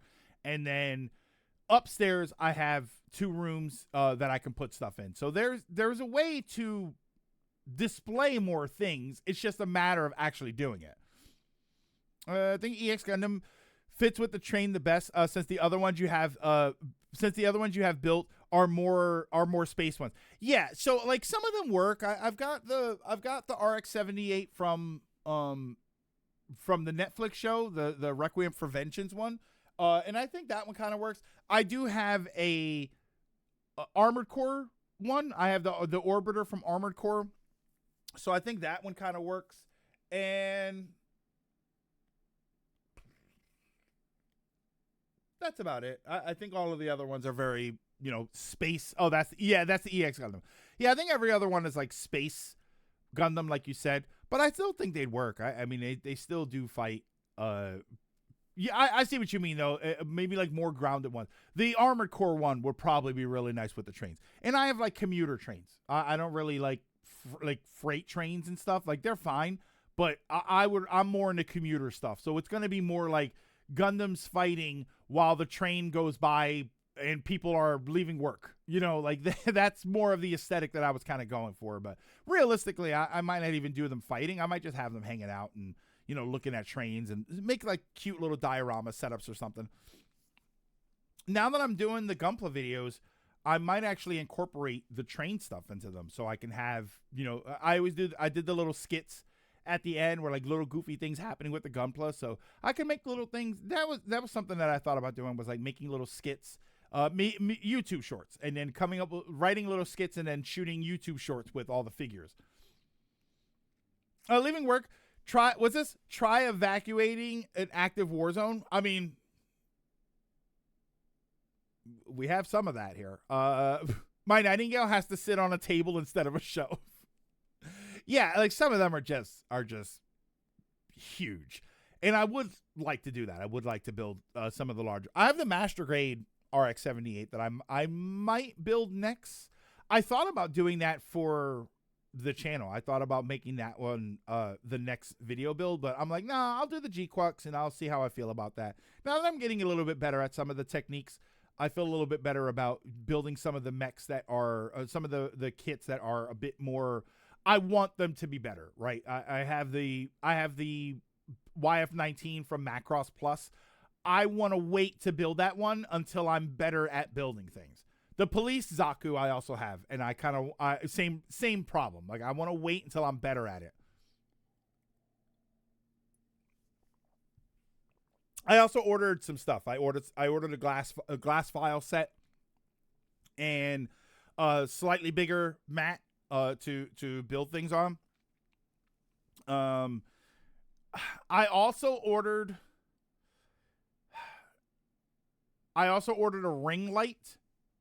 Right, those round lights that you can put a camera in the middle. I ordered that for the setup so that hopefully now the top-down lighting will be better for when I build the Gunpla. So I'm kind of, I kind of want to hold off on the next video until I get that in.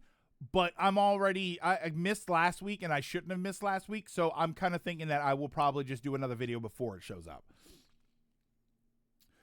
What happens if you completely mess up? The ring light. We're getting serious now. Hey, Mr. Sonic. What happens if you completely mess up cutting up a piece?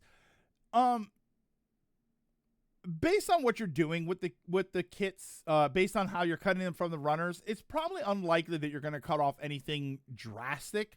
So you'll probably be okay. It'll probably just look like you made a mistake there, if it's even noticeable. If it's even on a part that's noticeable.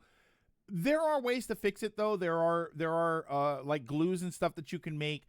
Obviously you've got like model cement, but then there's techniques, and I don't know enough about these techniques, but there are techniques where you cut parts of the runner off, and then you so like you glue everything together, and then you cut parts of the runner off to dissolve into like a cement, and then you basically will have a cement that looks exactly like your model kit.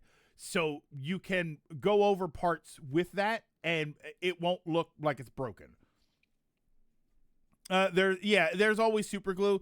Super glue, I'm kind of up and down on with super glue, because I think super glue can do damage to plastic. I'm not sure what super glue does to plastic, so I don't think that it's always the best choice. But there are options to do that stuff. I can tell you right now, though, I've built several kits. I'm not really a aficionado the way some people are. I have yet to break anything. I have yet to significantly smash anything or have it so busted that I can't do anything with it. So I don't really think you'll end up doing that very often. I have had to super glue a piece here and there. You would not notice them on the shelf. Yeah, so some of it is just, you're just probably not going to see it. Like I've had ugly sanding jobs, bad nubs, the little white stress marks with the plastic, like if you're not taking them off right. I have tons of that stuff on my kits, and you don't even notice it. I notice it because I built it and I know that it's there. But it's not like people are going to come in and look at my model kits and go, "Oh, look at these stress marks." You know, like I do when I watch the Gunpla World Cup thing. And I look at the builds and I'm like, is that a nub mark? What are we doing here?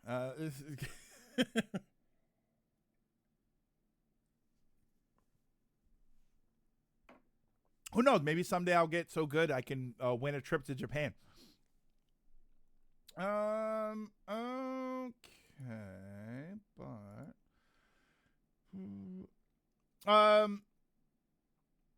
the only other topic that I sort of had was the A/B testing thing that Sony's doing, where they're testing different prices in different regions.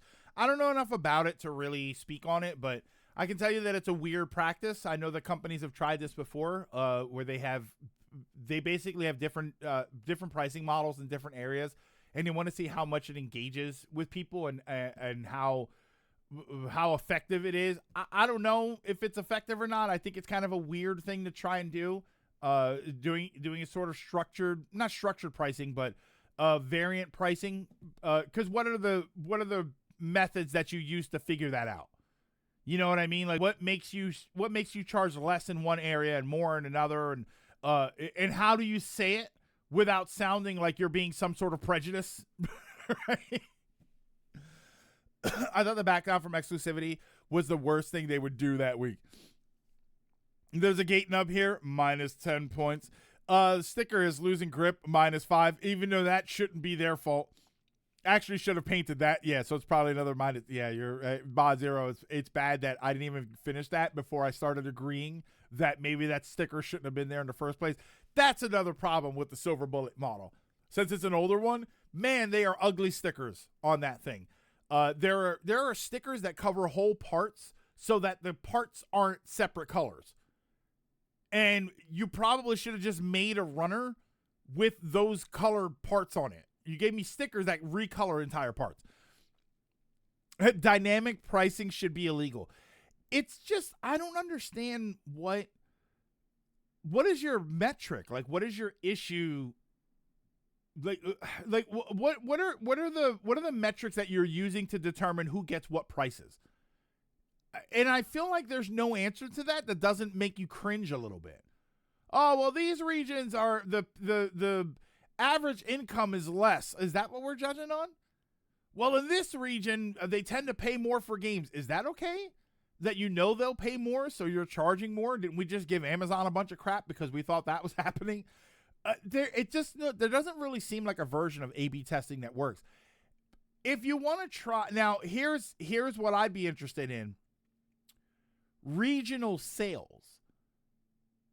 I'm curious to know if people would respond to that a little bit better. You know, a month after the game came out, some areas where the game is probably not selling as well, put it on sale.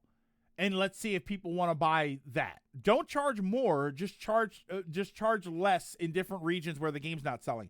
I think people would be more accepting of that. As opposed to just straight up, day one, we're going to change the price for different people for some metric that we don't want to discuss. Like, that seems a little... HG issues, my friend. HG issues. We don't know, and I'm pretty sure either Australia or the EU might be putting them in court. It's simple. Pricing is based on which government will allow them to get away with what. It's not necessarily a bad thing because you could have lower prices for lower income regions, but, like, we know that's not happening. And Wario... And I think that's part of my problem. It's like, oh, well, we know they don't make as much money, so we charge them less money. It just sounds cringy. I don't know. It just sounds kind of cringy. Like, okay, I don't like. Some indie games do that with games are constantly on sale in some regions, and nobody really bats an eye for that. I feel like if you wanted to test different pricing structures in different regions, you probably should have done it by just making the price the same across the board. And in some regions have sales. And in some regions they go on sale, or they go on sale at different times. Like, I feel like there's a better way to do that without just flat out doing it that way. Also may lead to the return of region locking, because Sony is not going to want you shopping around. But don't we already have that? Aren't there shows on Netflix that you can't watch in the UK versus you can't watch in the US? And aren't there there's games that go on sale in different regions, and it's not that they're not region locked, it's that the game is just everywhere, right? Japanese games and North American games, they probably don't bother with region locking because they release them at the same time. So, like, they could do a return to that. I don't know. I just feel like what they're trying to accomplish can be accomplished better, as opposed to this weird structure that makes it sound like, oh, it sounds like you're kind of being prejudiced to some regions. I don't know why. I don't know why it even feels that way. Steam had a big problem with that, where people would buy game keys in regions where games are cheaper than the U.S.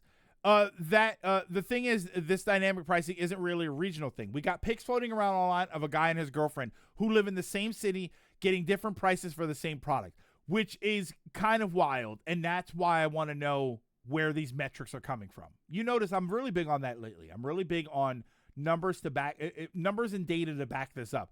I'm mostly just interested, not necessarily in backing it up.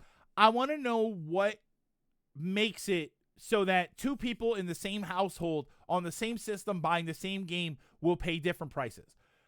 Is it your purchase history? Is it that you buy more games so they give you a break? Is it that you buy more games and they know that you're going to buy it so they charge you full price? Like, yeah, and Van, that's what it feels like. Without knowing what they're using to determine this, it just kind of feels like you're discriminating against one person or another, and I don't know why. I don't know, like, or rather, I don't know how. I don't know what it is that they're going by that says that. Sony, Wilds is a trash game for me. Yeah, Sony, Wilds is a trash game for me. But if you sell it to me for 80% discount, I might try it. And Jav, you put the face there, but it's kind of true. I say it all the time. One of the ways that I look at a game is based on how much I paid for it. Because there are games that I look at when they come out and they're $70 and I say absolutely not. And then I see it on sale for $5 or $10 and I say, that sounds like a pretty good idea. I'll give that a try. How many people waited and never really were interested in Titanfall, and now they played Titanfall 2, and said, this is amazing. But they waited for it to become $5. And they said for $5, it's probably worth it, and it was absolutely worth it for that. But Titanfall at $70, Titanfall 2 at $70, and maybe you're not really interested in multiplayer, that game all of a sudden doesn't feel like it's worth it. It's the same game. It's the same awesome experience. Titanfall 2 is awesome. But at $70, it doesn't feel like you got your money's worth, or it doesn't feel like you had an appropriate experience for that money. So pricing is something that works into it. And that's why I understand why they're A/B testing, because cheaper prices will look attractive to different people. I'm just curious as to how they're deciding that. Right? Is Sony going to look at my account, my purchase history, and realize, wow, he only buys games on sale, so let's start giving him sales? I don't know what the metric is there. I don't know what it is that they're using. TF2 was 60. It's all of those things. The plan is Sony is going to analyze your region on a personal PSN in your personal PSN data. And let's be clear about something as far as the concept of A/B testing. It is out there already. If you're a content creator, especially, you'll know on YouTube when you make videos, they give you A/B testing now. And what you can do is you can test multiple titles for the video, and you can test multiple thumbnails for the video. And they'll mix it up. They'll send out the different versions to different places and people, and they'll give you a report back. I had A/B testing stuff come back like a week after, and then I had one video that I got. It said there wasn't enough data. I don't get enough views to collect data for A/B testing, but it came up, and it was a video that I had up for a month, and I tried to do that testing, and it said we ended the test, but there was not enough engagement for data. So A/B testing is a thing that they do. It's just doing it for pricing seems a little like that. I don't know. I don't know.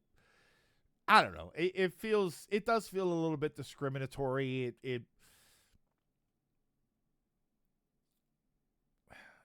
Because there are versions of that, right?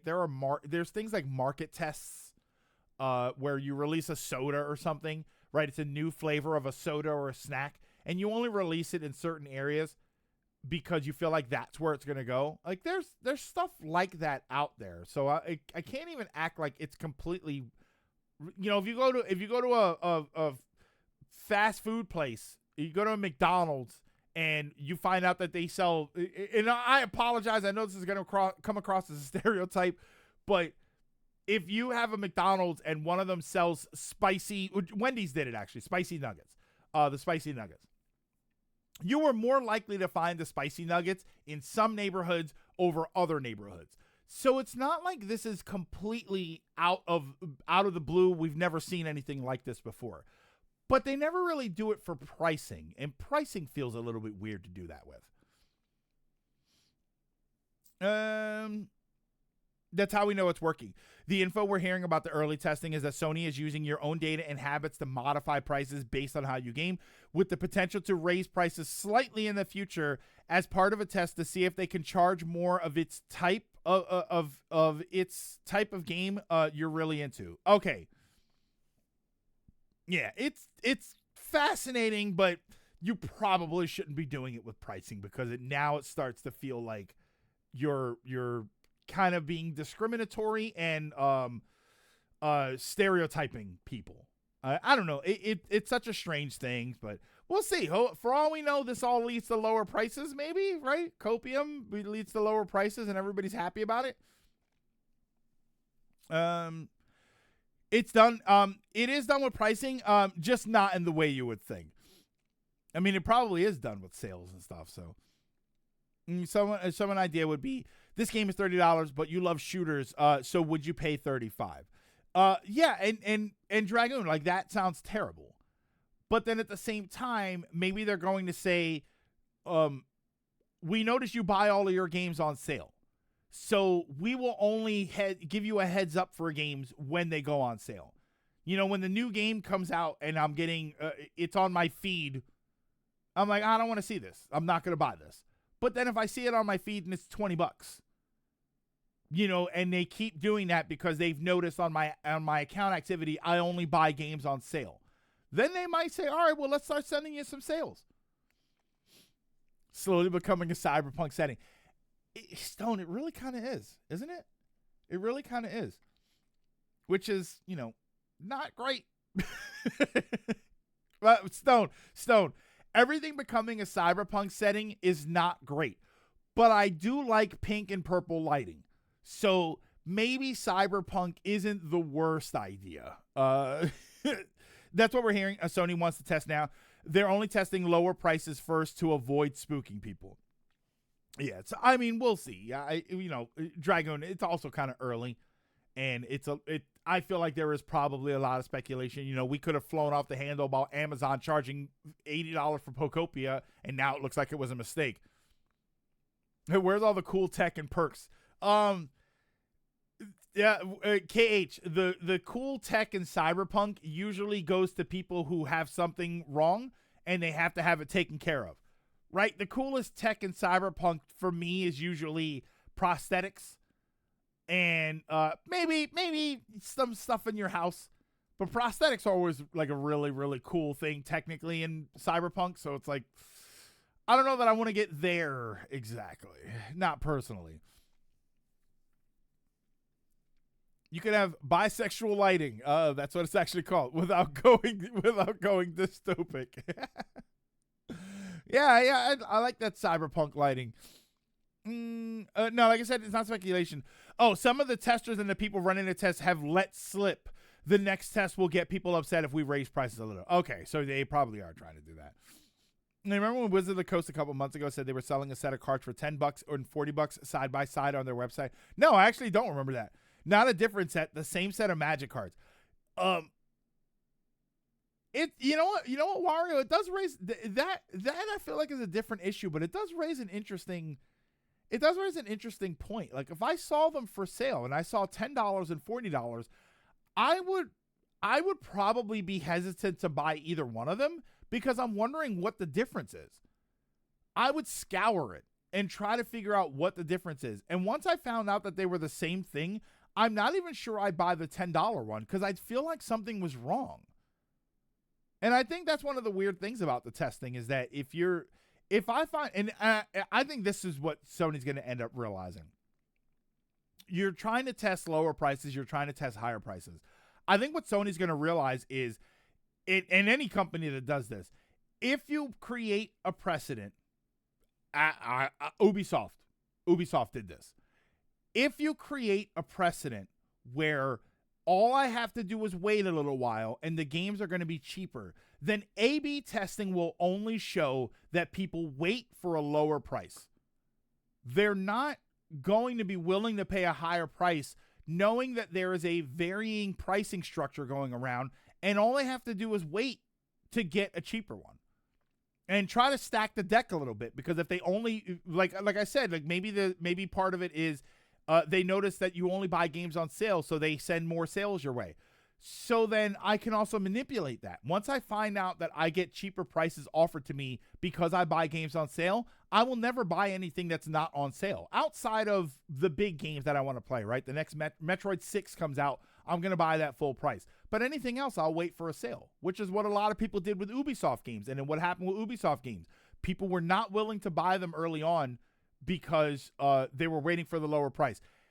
And yeah, there's a lot to be said about Ubisoft's quality of games, but there are games that they did that were just fine, and people said, "No, I don't want to buy it because it's gonna be $15 in 3 months. So why would I pay full price for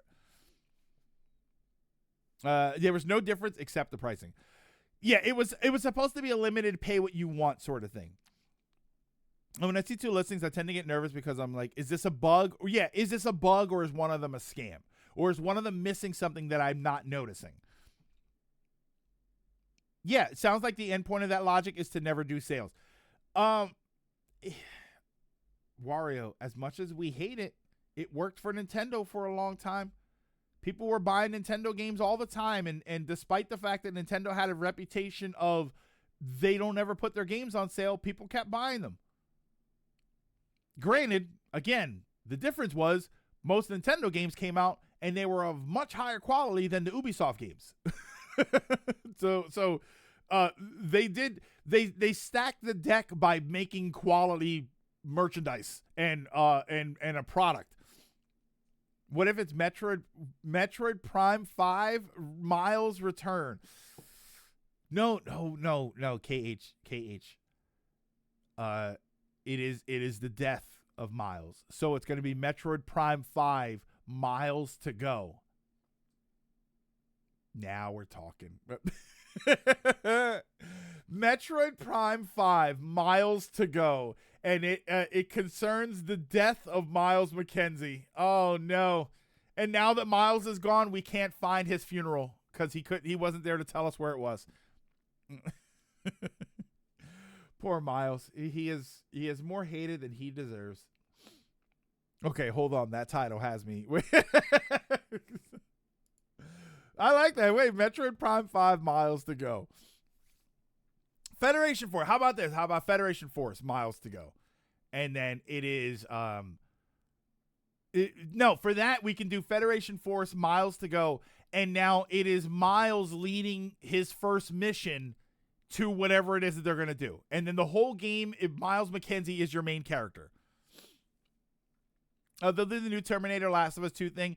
The game will start with Samus getting shot, and the game will be like, oh no, anyways. Oh, I hate when they do that stuff. I hate when they just remove. Wait, Last of Us 2? I feel like I don't want to ask that because that's a spoiler. Am I about to ask about a spoiler here for Last of Us 2? Is like, I know that it's what's her name. I know that it's what's her face. It's a spoiler, right? All right. I'm not gonna ask. I think I'm assuming I know what it means, but I'm not gonna ask because that sounds like a spoiler to me. Oh, we didn't talk about the Nintendo lawsuit thing because I don't think that there's enough information about that for me right now. We know that Nintendo is going to, along with a bunch of other companies, Nintendo is suing the U.S. government for money back because of the tariffs. But there's not really a lot of information on that as far as I can tell. I do know that a bunch of other companies are doing it. I don't know if this is a class action thing. I think that they're filing their own lawsuit, but there is a lawsuit going on against the U.S. government for tariffs, because it's something like $200 billion in total in tariffs were collected, and they say that it's illegal, which it is. So we'll see how that develops. If there's anybody I wanted to see get involved in this, it's Nintendo. I think the only way this gets better is if Disney teams up and they do it too. If Disney has a lawsuit going on against the U.S. government along with Nintendo, the U.S. government is cooked. We are going to be a Pokemon nation from now on. Yeah, a lot of companies are suing the U.S. government, but Nintendo got the highlight. Based, even if it's selfish. It happens at the beginning, then it's probably exactly what I'm thinking. The Supreme Court ruled that illegal tariffs were illegal, so companies want their money back. Is basically what's happening, and I'm all for it. I welcome our new Pokemon Masters. Nintendo forces election change. Could you imagine that you're Connie? What if all? Oh my God! Wait, hold on. I think I'm about to save the U.S. I think I'm about to save the United States. I'm going to save the United States. Here we go. Are you ready? I'm going to save the United States. On voting day, all voting locations will be Pokemon Go stops. Right? Let's have everybody Pokemon go out to the polls and do some voting.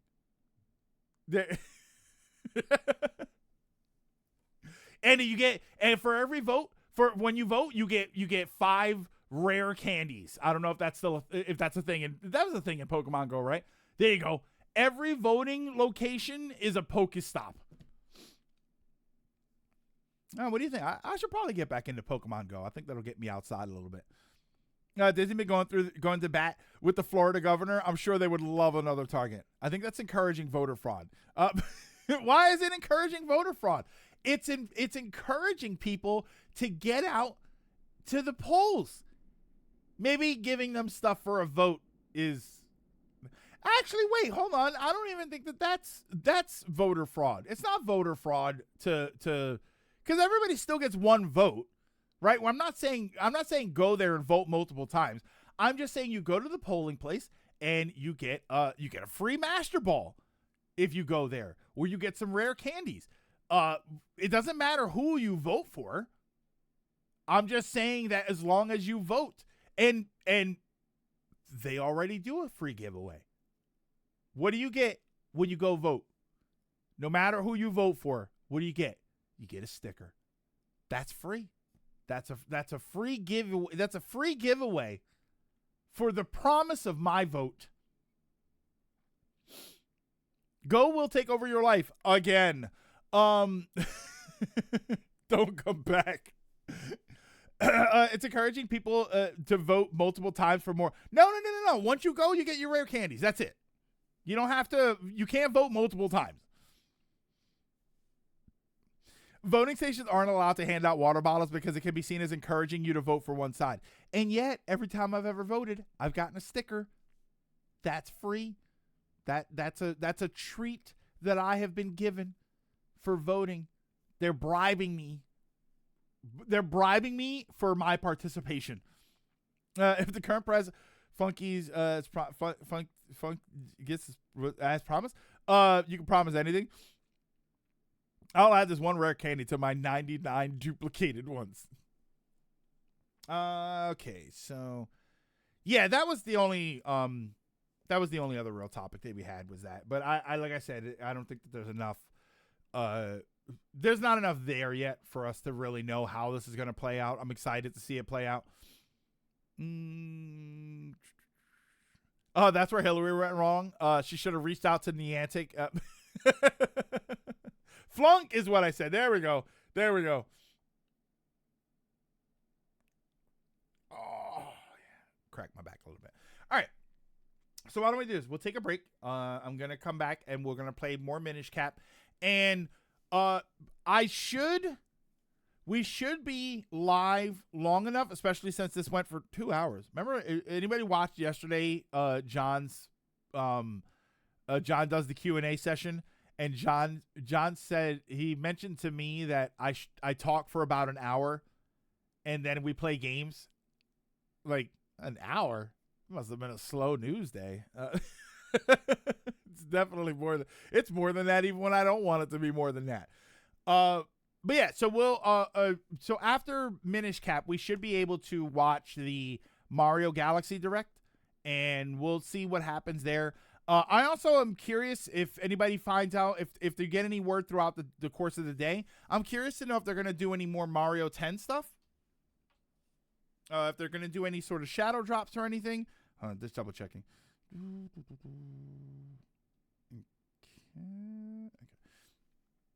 Yeah, John underestimated me.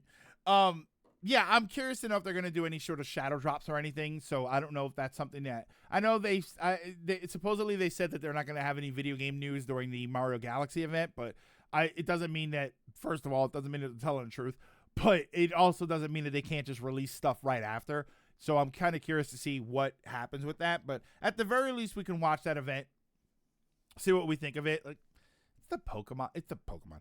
It's the Mario Galaxy movie. Like, I feel like everybody's already decided that they want to watch it or they don't. So I just don't know what information I need to see out of that. All right, but give me a few minutes, and when I come back, we will get back into Minish Cap.